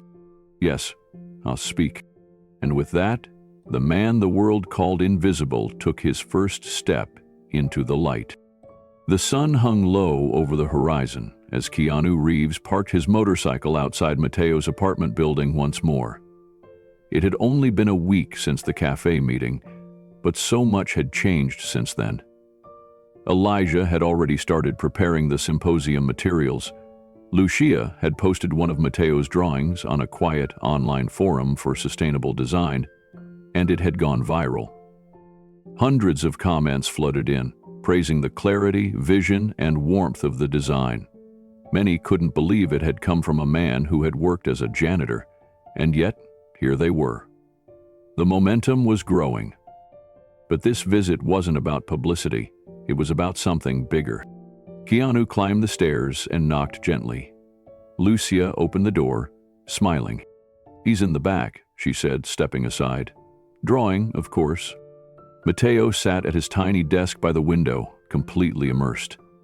Lines poured across the page, fluid, alive, intentional. Keanu waited a few moments before clearing his throat. "Still building new worlds?" he asked softly. Mateo turned, setting his pencil down. He smiled, a little surprised but not startled. "Always," he said. "I never really stopped." Keanu stepped inside and pulled a folded portfolio from under his arm. He placed it on the desk and opened it, revealing maps, zoning documents, and a rough artist's rendering. "This is the Vision Circle Complex," Keanu said. "An integrated housing and art space, sustainable architecture, creative studios, gardens, a theater that opens up to the community. We're building it in South Los Angeles." Mateo studied the sketches, eyes narrowing. "It's ambitious." "Has to be," Keanu said. "People need something beautiful, something healing." Mateo's fingers moved gently over the paper, absorbing the details. "I want you to design it," Keanu continued. "Not assist. Lead." The words hung in the air. Mateo froze. His shoulders stiffened as he looked up, blinking in disbelief. "Me? Lead?" Keanu nodded. "You're the only one I trust to do it right." A long pause followed. Mateo stood, slowly pacing the room, hands behind his back. The silence was heavy with conflict, not resistance, but doubt. His voice was quiet when it came. "I've been invisible for so long, Keanu. I don't know how to be seen." Keanu looked at him, calm and steady. "Maybe you don't need to be seen. Maybe you just need to be heard." Mateo turned to face him. And what if they laugh? What if the city board says, "Why would we take a janitor seriously?" What if they push me out? Then they don't deserve you, Keanu said, but the world does. Mateo swallowed hard. A part of him had waited his whole life to hear those words. Another part still didn't believe he deserved them. "I'm afraid," he whispered. "I know," Keanu replied, "but fear means you're standing at the edge of something meaningful." Mateo sat back down, staring at the portfolio. "It's not just me anymore," he said. "Lucia, she still needs me." Keanu smiled. "Then show her what you're made of." Lucia, who had been listening quietly from the hallway, stepped into the room. Her eyes were red, but she was smiling. "Papa," she said, "I want them to see you, the real you, the one I've seen every night for the past 20 years. Mateo's hand hovered over the design. Then he pressed his palm against it. "I'll do it." Keanu let out a slow breath and nodded.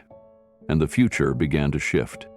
3 days later, Mateo stood on the rooftop of the Vision Circle complex site, a sprawling lot overlooking a patchwork of low-income neighborhoods, schoolyards, and forgotten alleys. The city buzzed around him, alive with movement, but here above it all there was a strange stillness. He wore a neatly ironed shirt, sleeves rolled up, hair slicked back. He looked less like a janitor and more like the man he used to dream of being. Before setbacks, before silence. Keanu stood beside him, pointing toward the lot's southern edge. "We're thinking gardens along that wall. Sunlight's perfect in the mornings. You could run solar arrays along that slope." Mateo nodded. "That's exactly where we should start. Plant life facing sunrise. It signals hope." "Exactly what I thought," Keanu said, smiling. A small group began gathering below. Planners, city liaisons, architects, and donors, all invited to hear the man behind the viral blueprints speak. Mateo's stomach turned as he watched them. He gripped the railing. "What if I mess up?" Keanu placed a steady hand on his shoulder. "Then, you'll fix it, like you always have." Mateo looked down again. These people didn't know his story. They didn't see the nights he worked in silence while pushing a mop, the meals skipped so Lucia could learn calculus, the way he traced old engineering books under dim stairwell lights, heart aching to create again. He had lived in the shadows. But now, Keanu had opened a door, and the world had started peeking in. They descended the stairs slowly, Keanu staying close but letting Mateo lead. As they approached the open-air tent set up at the site's center, murmurs rose. "That's him? The janitor guy? I thought he was just a myth." Mateo took a deep breath and walked to the front. The city's community development liaison offered him a mic, but he shook his head. He lifted his chin and raised his voice instead. "I don't have a degree. I don't have an award. What I have is memory. I remember the feeling of sleeping outside, of folding cardboard into corners to stay dry. I remember watching my neighbors disappear when rent got raised. I remember building shelters no one credited me for, and watching families smile beneath roofs I designed in secret." The crowd fell silent. He pointed toward the construction sketch behind him. "This is not about credentials. It's about commitment. If you give me this chance, I will not waste it." Lucia stood off to the side, trembling with pride. Keanu crossed his arms and nodded slowly. The first clap came from the back, soft but firm. Then another, and another. Within seconds, the entire tent was standing, applauding. Mateo stood there, blinking in disbelief. For the first time in decades, he wasn't being looked past. He was being seen. He was being heard. He was being trusted. And that, more than any degree, made him ready. The morning started early at the Vision Circle complex site. Before the hum of machinery or the chatter of contractors filled the air, two figures were already walking the perimeter. Keanu, dressed in worn jeans and a cap pulled low, carried coffee in both hands. Mateo, with a notepad tucked under his arm, walked with deliberate calm, scanning every line, every slope, every beam like a man seeing blueprints come to life in real time. "Second beam is half an inch off center," Mateo murmured. Keanu didn't question it. He just made a note and said, "Let's get it fixed before lunch." Mateo wasn't just supervising anymore, he was guiding. And not just steel and concrete, but people. Young interns from local universities came daily to work alongside him. Some had never been on a build site before, others were architectural students who had never drawn outside a classroom. Mateo gathered them in semicircles, sometimes around stacks of wood, sometimes on the floor with nothing but chalk. He'd draw in fast, clean lines, then pause and invite questions. One student asked him why his early sketches always started with the placement of windows. Mateo smiled and said, "Because windows tell people where the light lives." It became a running phrase among the crew. Lucia joined often, helping him translate his ideas into digital models. She had learned to use software he didn't grow up with. Together, they made a team that bridged generations. On breaks, she'd pass out empanadas she made at home, and the workers soon started calling her the heart of the site. Meanwhile, Keanu remained in the background. Every paycheck that cleared, every material upgrade, every donated solar panel, all quietly traced back to him. But he never said a word about it. When reporters visited, he diverted attention. "It's Mateo's vision," he'd repeat. "I'm just here to help build it." The media did try to twist the story. Hollywood star funds Janitor's dream. But Mateo refused to be defined that way anymore. When a journalist asked him how it felt to be given a voice, he answered, "I always had one. You just never listened." Construction moved fast. There was something different in the air. Workers showed up early. They brought their children on weekends. Retired tradesmen volunteered. Painters, welders, and electricians said they felt part of something human, something rare. Mateo began leading end-of-day reflections in a circle of chairs. No notes, just stories. He asked people why they became builders, why they stayed in the city, what kind of world they wanted their children to walk through. He wrote everything down. Those sessions started influencing the actual design. A welder's story about losing his brother to gang violence inspired a memorial garden on the northwest corner of the property. A single mother's request for quiet space led to a rooftop reflection deck. Nothing was added without purpose. No line was drawn without meaning. Even the kids got involved. Mateo's youngest, Camila, brought popsicle stick models of tiny homes she imagined. Keanu kept a shelf in the trailer filled with them, lined up like trophies. One day, as dusk settled over the site, a city inspector arrived unexpectedly. He was skeptical, clipboard in hand, brow furrowed. But after 20 minutes of walking the grounds with Mateo, his posture shifted. "These designs," he finally said, "they feel lived in, like they belong." Mateo looked up and answered, "Because they come from life, not just paper." And in that quiet moment, another skeptic became a believer. "I'm married." Word of the project spread far beyond Los Angeles. Local architecture schools began sending delegations to observe. Professors arrived curious, then left humbled. A man they had never heard of, a janitor with no formal training, was designing spaces more human than anything they'd drafted in decades. One professor walked through the nearly completed art center, tears quietly forming. "There's something sacred about this," he whispered. "Every wall, every angle. It listens to you." Mateo never took credit. When asked how he managed to design with such emotion, he'd point to the team. "This isn't mine," he'd say. "It's all of ours. It's theirs," gesturing to the workers and volunteers. Still, people started to notice that the lines in the structures reflected something deeper. His vision. His fingerprint was on every curve, every open-air garden, every hidden bench placed just where someone grieving might want to sit alone under the trees. One evening, as Mateo stood with Keanu overlooking the illuminated complex, music from a rehearsal space echoed through the grounds. Youths were dancing. Artists were painting on walls the city once considered abandoned. Mateo's voice trembled as he said, "I used to mop the floors of buildings like this." Keanu put a hand on his shoulder. "Now you build them." That night, Lucia organized a surprise tribute. She invited all the workers, the interns, the families. They lit candles in the garden and formed a circle around Mateo. One by one, people spoke, not about architecture or engineering, but about the man.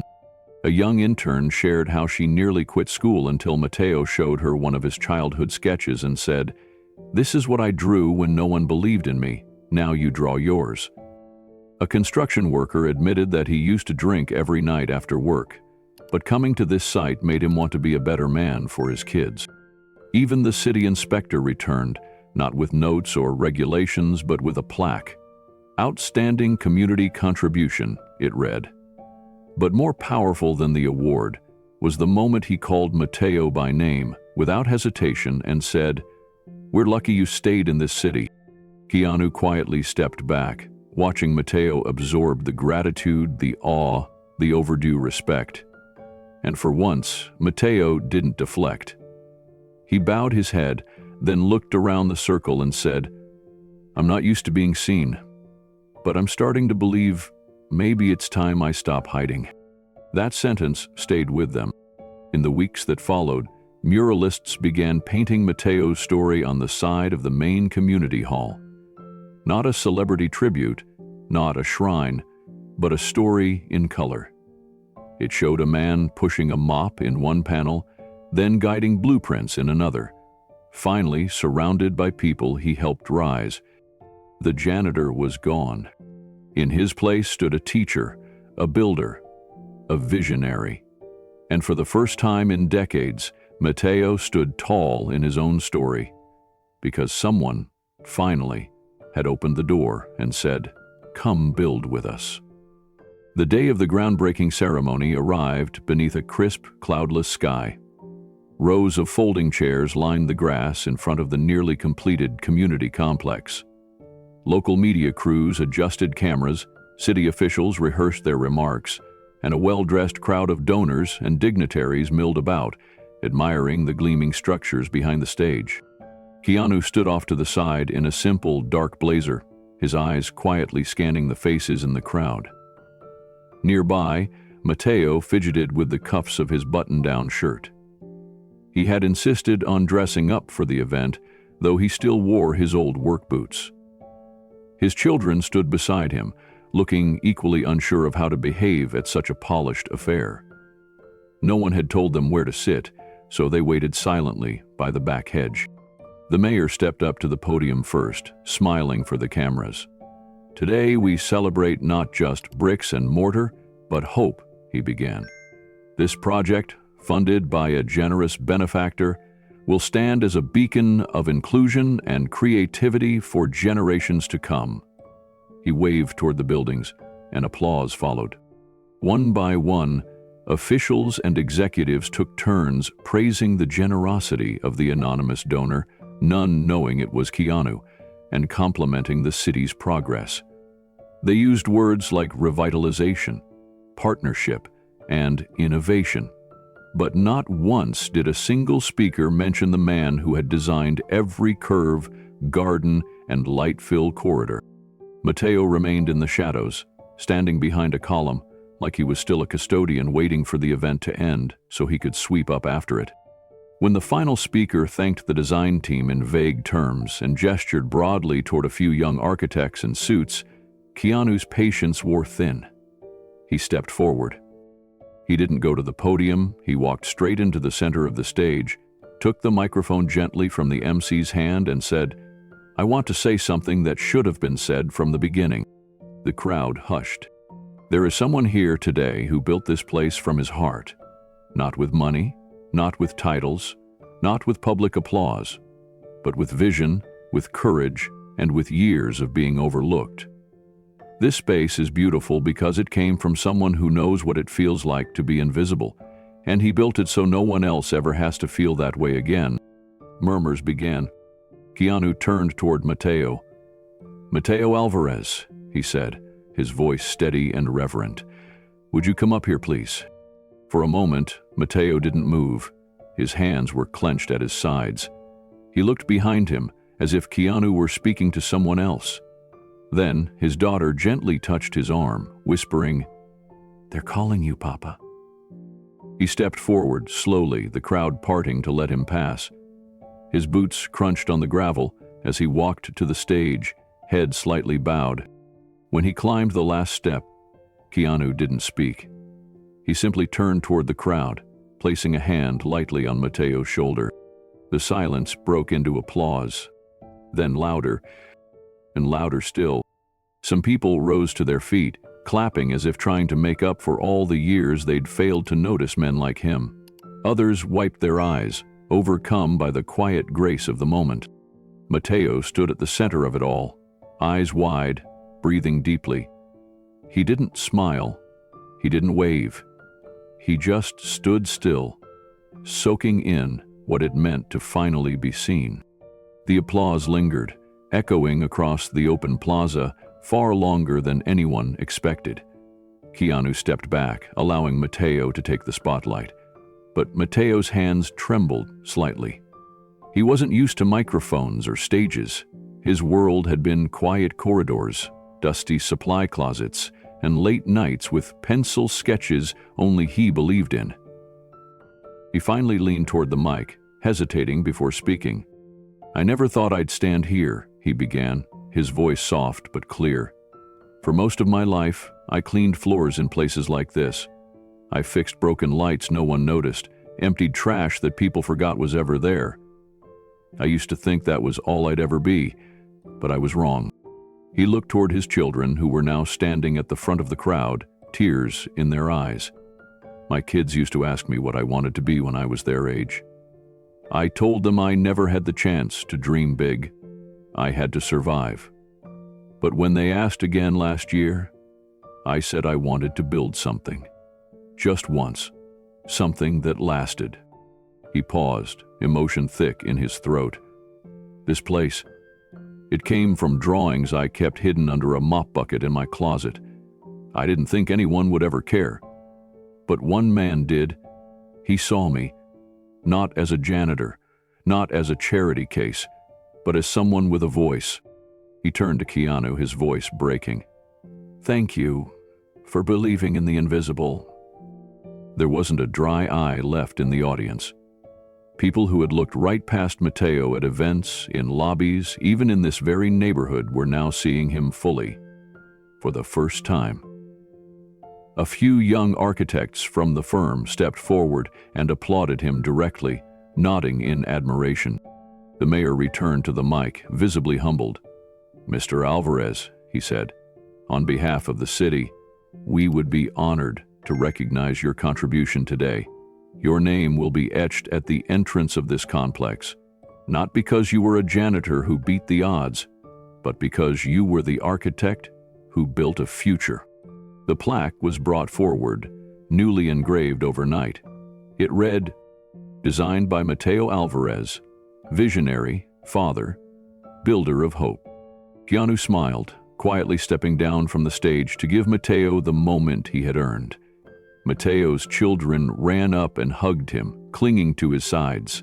One of the donors whispered to another, "That man just gave us all a master class in humility." As the ceremony concluded, guests began approaching Mateo one by one, not with polite nods, but with sincere handshakes and questions about his work. A well-known city planner asked if he was open to collaborating on future community spaces. Another offered to introduce him to an urban development foundation. The shift was happening not because Keanu demanded it, but because truth had finally been spoken in public and it couldn't be unseen. For Mateo Alvarez, it wasn't just a day of recognition.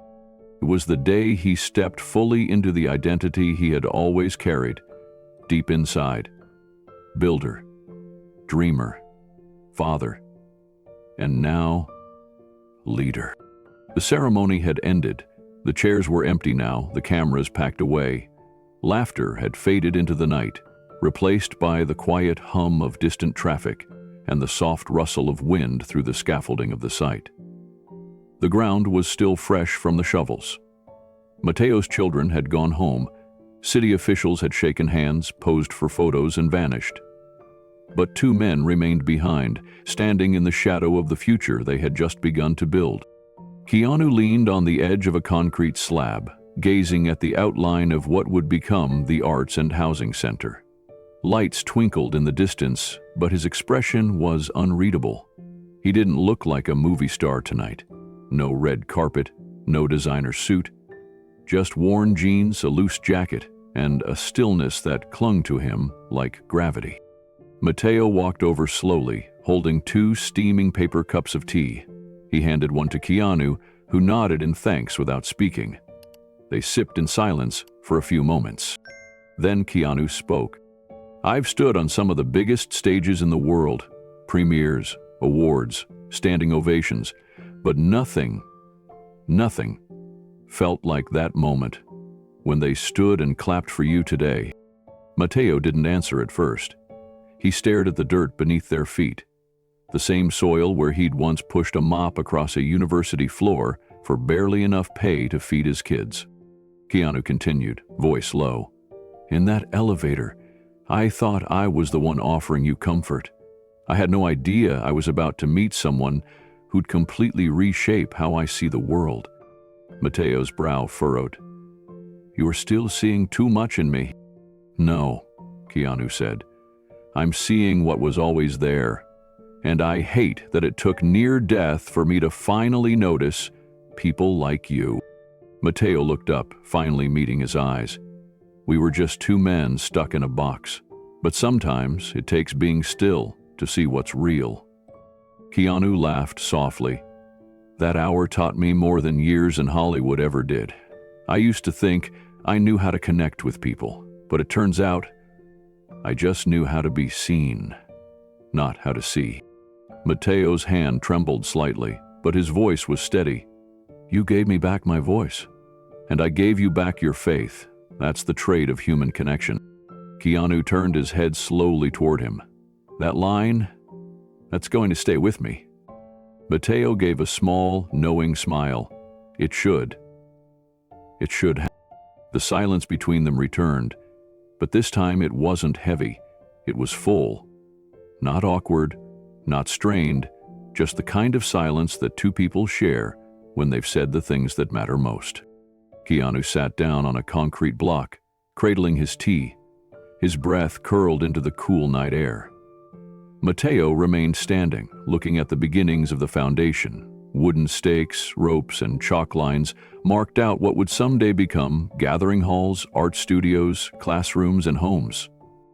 "You know," Keanu said, breaking the quiet again, "when I first saw your sketches, I was furious. Not at you, at myself, at everyone who had ignored you. All that beauty, that clarity, that soul, and yet we had filed you under Janitor." Mateo chuckled under his breath. "You weren't the only one. Even I did that to myself after a while." Keanu looked up at him. "Why?" "Because it's easier to survive when you accept invisibility than to keep getting hurt by being unseen," Mateo said.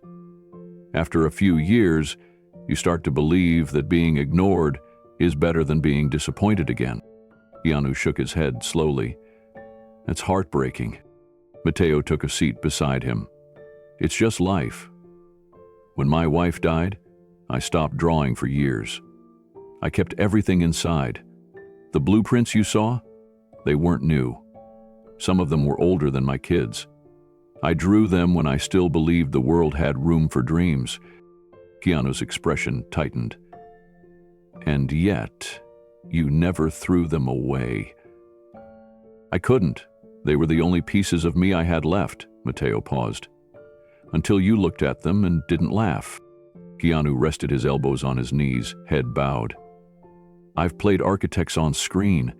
I've given monologues about vision and legacy.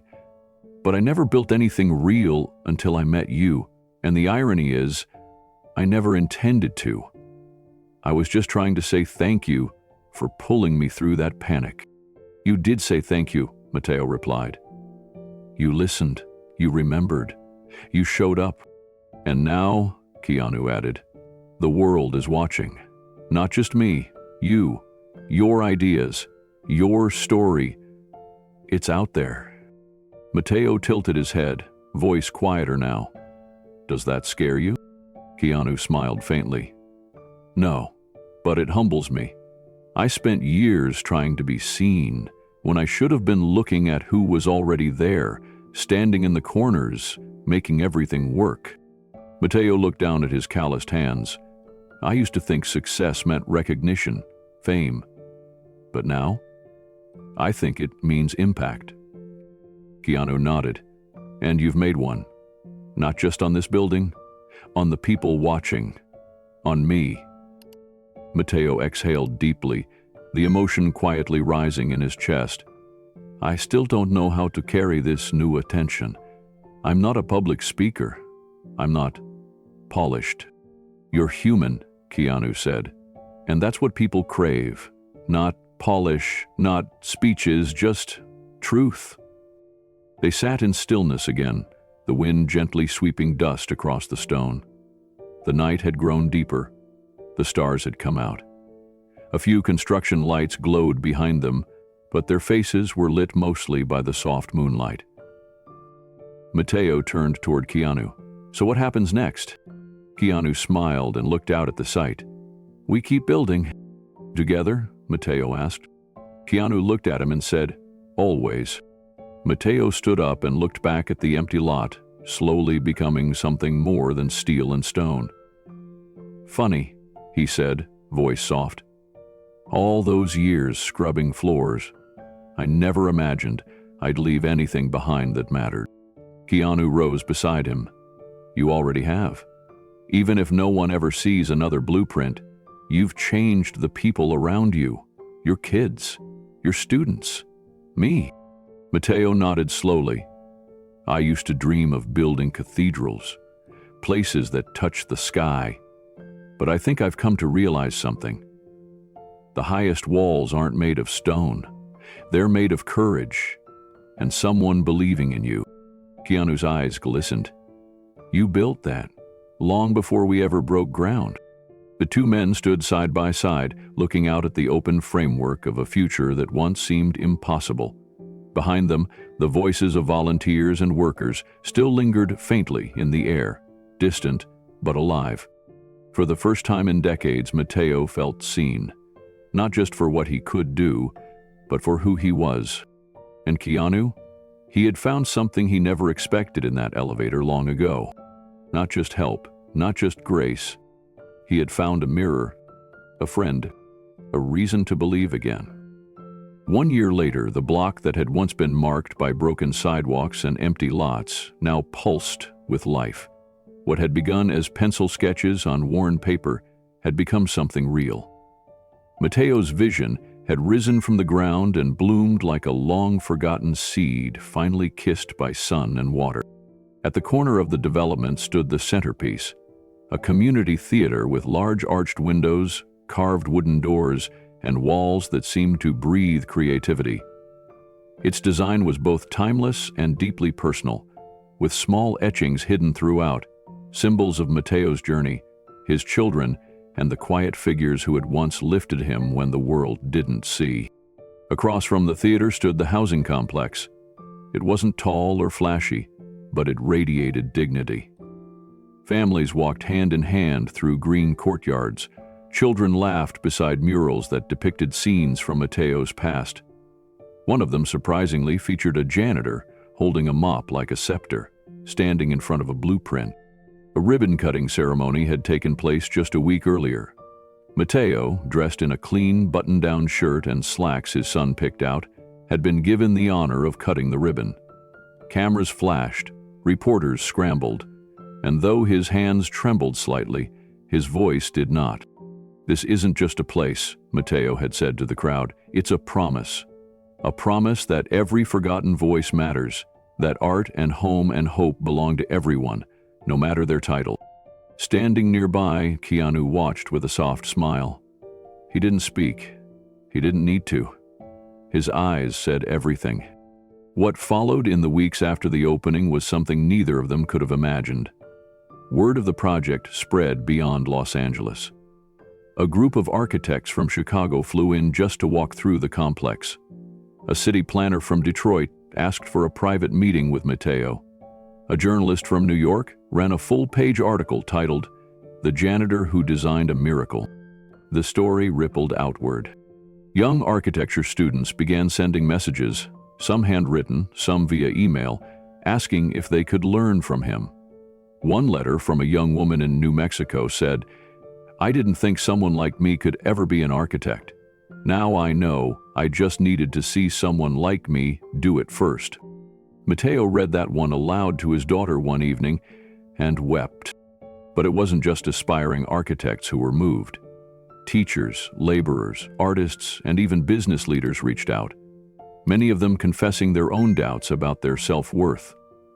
Mateo responded to every message, often late at night, typing slowly but deliberately, telling each person, "You are not invisible, not to me." Meanwhile, the community around the complex transformed. Crime rates dropped. Local businesses reopened.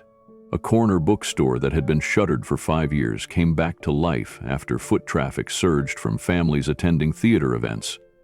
A cafe nearby added outdoor seating and renamed a latte after Mateo, the Blueprint Brew. Keanu had never seen anything like it. Not in film, not in Hollywood, not even in the grand philanthropic ventures he'd quietly funded over the years.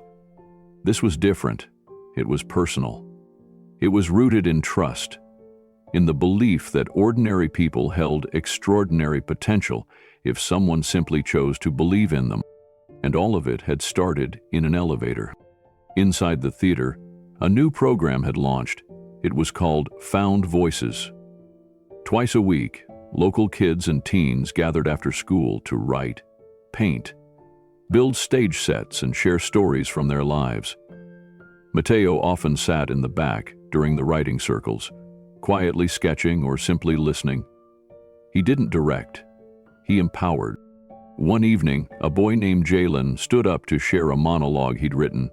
His father had been incarcerated, his mother working 2 jobs. He spoke of loneliness, of feeling forgotten. When he finished, there was silence. Then Mateo stood and clapped slowly, the sound echoing through the theater. Jalen wiped his eyes. Then, for the first time in his life, he smiled without apology. Moments like that were becoming more frequent. A once quiet neighborhood was now filled with laughter, music, and creative energy. Elderly residents who had rarely left their homes were now volunteering at the community garden behind the complex. A former graffiti artist was hired to lead mural workshops for teenagers. And Mateo? He had become a mentor, not in the traditional sense, but in the way that truly mattered. People saw themselves in him. His past no longer haunted him. It guided him. It gave his words weight. When he told a young girl that her sketches were good enough, she believed him because she knew he had once been where she was. Keanu often watched from a distance, careful not to draw attention to himself. He never took credit for the funding. He never asked for recognition. But sometimes, after the crowds had left, he and Mateo would sit together on a bench near the theater. They talked about everything, about silence and sound, about loneliness and belonging, about mistakes and second chances. One night, Keanu looked over and said, "I've played 1,000 roles, but this is the only story that ever felt real." Mateo didn't answer right away. He looked out across the courtyard, where lights glowed from the apartment windows and children's drawings were taped to the glass. Then he said, "That's because it is real.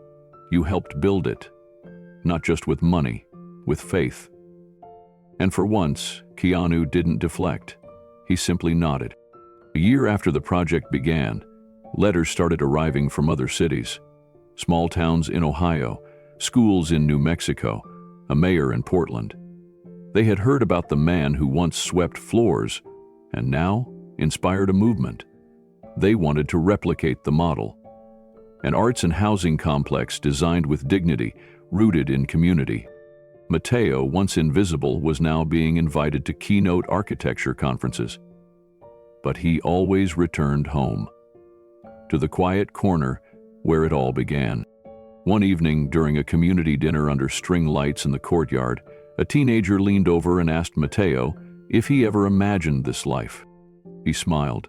"I didn't imagine it. Someone else did. I just said yes." That someone? Keanu stood in the distance, arms folded, quietly watching joy unfold. As he prepared to leave, a reporter asked him for a quote.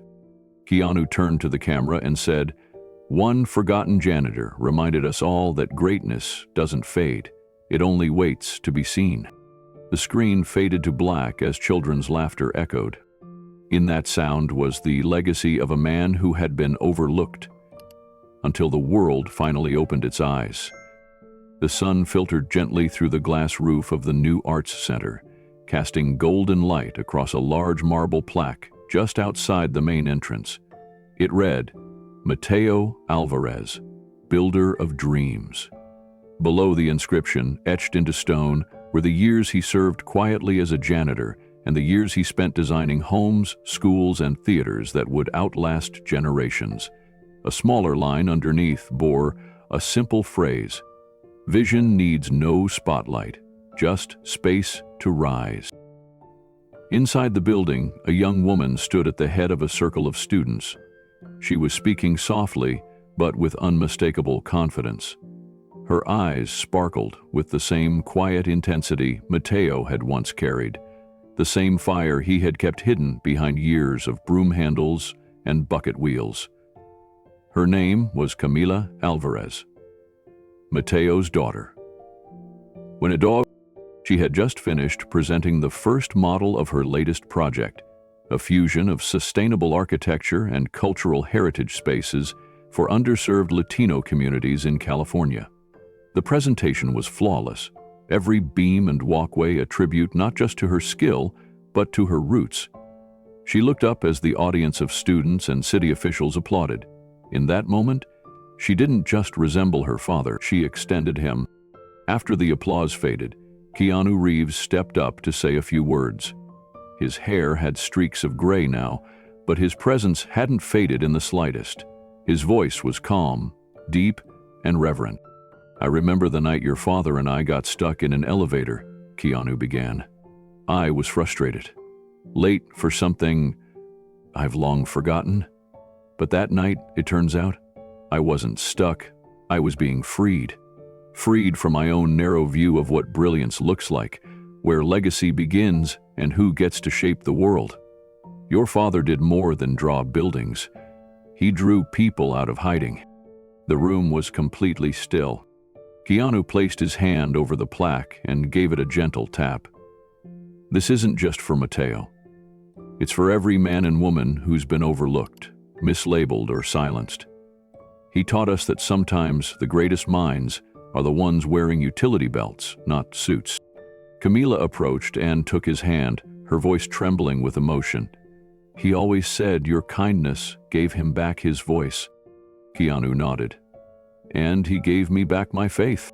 Later that afternoon, as the ceremony ended and guests filtered into the courtyard for refreshments, Keanu stepped into the quiet of the gallery's side hall. It had been transformed into a rotating exhibition of Mateo's blueprints, sketches, and models, some preserved from decades ago, others reconstructed by Camila and her students based on fragments found in notebooks or tucked behind janitorial supply shelves. Each drawing told a silent story. One was a school shaded by the curve of a maple grove. Another was a theater with no back row, just gently rising rows so every seat had dignity. There was a housing project designed in a spiral pattern, intentionally breaking the sharp lines of poverty that often boxed people in. None of the structures had ever been built in Mateo's youth, but now nearly all had either been completed or were scheduled for construction across 5 different cities. One photo near the center of the room stopped Keanu in his tracks. It was an old black and white picture of Mateo in his 30s, holding baby Camila on his lap, sitting on the steps of a city building. The caption read, Before the world saw me, she did. Keanu stared at it for a long time. The door opened behind him. Camila walked in quietly, now dressed in a slate-gray blazer, the same one Mateo had worn the day Keanu first visited his basement workshop. "Funny thing," she said gently, joining Keanu by the photo. "That picture was taken the day he got his rejection letter from the architecture board. He came home that night and built me a tiny chair with my name carved in it. I sat in it for years." Keanu smiled. "And now you're building the world." She looked over at him. "Because you reminded him that his voice mattered. You didn't just open a door, Keanu. You made sure no one could shut it again." Outside, laughter and music drifted in through the open windows. The community was alive. People were walking through the new library, touring the art rooms, peeking into rehearsal studios. One man whispered, "It's like something out of a movie." But this wasn't fiction. This was a life reclaimed, multiplied, and echoed. Keanu leaned against the wall, his arms folded thoughtfully. "You know," he said, "all those years I spent on red carpets, in front of cameras, I thought that's where meaning was found. But the real stories, the ones that last, are the ones we never see coming. Like your father." Camila's eyes welled. "He never stopped dreaming, even when no one listened. He said the act of building, even in silence, was enough." Keanu nodded. "And now look, a whole city is listening." She handed him a small card engraved in gold lettering. It was an invitation to her next groundbreaking project, inspired by one of Mateo's most intricate designs, never before attempted. It would be her first solo venture as lead architect. Keanu took the card, smiled, and placed it in his pocket. "I wouldn't miss it for the world." A month later, the city unveiled a bronze plaque at the heart of the complex. It read, "Mateo Alvarez, builder of dreams, janitor by title, architect by legacy." People paused to touch it as they passed. Some bowed their heads. Others whispered his name. Mateo had passed away quietly 6 months after the complex opened, but his ideas lived on. His blueprints continued to inspire. His story traveled far beyond the city limits. Camila, now celebrated in her own right, spoke often of her father's quiet strength. She mentored underserved students just as he had, and in her new project's design, a single window overlooked a park bench. That bench faced the sun every morning. She called it the listening seat. One evening, Keanu returned to sit on that bench. As the sun dipped low, he whispered, "That night in the elevator, I thought I was trapped, but I was being freed." Then he turned to the camera. "Have you ever met someone underestimated who changed your life? Someone whose quiet brilliance reshaped your world?" He smiled softly, eyes misty. "If you have, I want to hear about them. Share your incredible story in the comments." The screen faded to black, but Mateo's legacy had only just begun.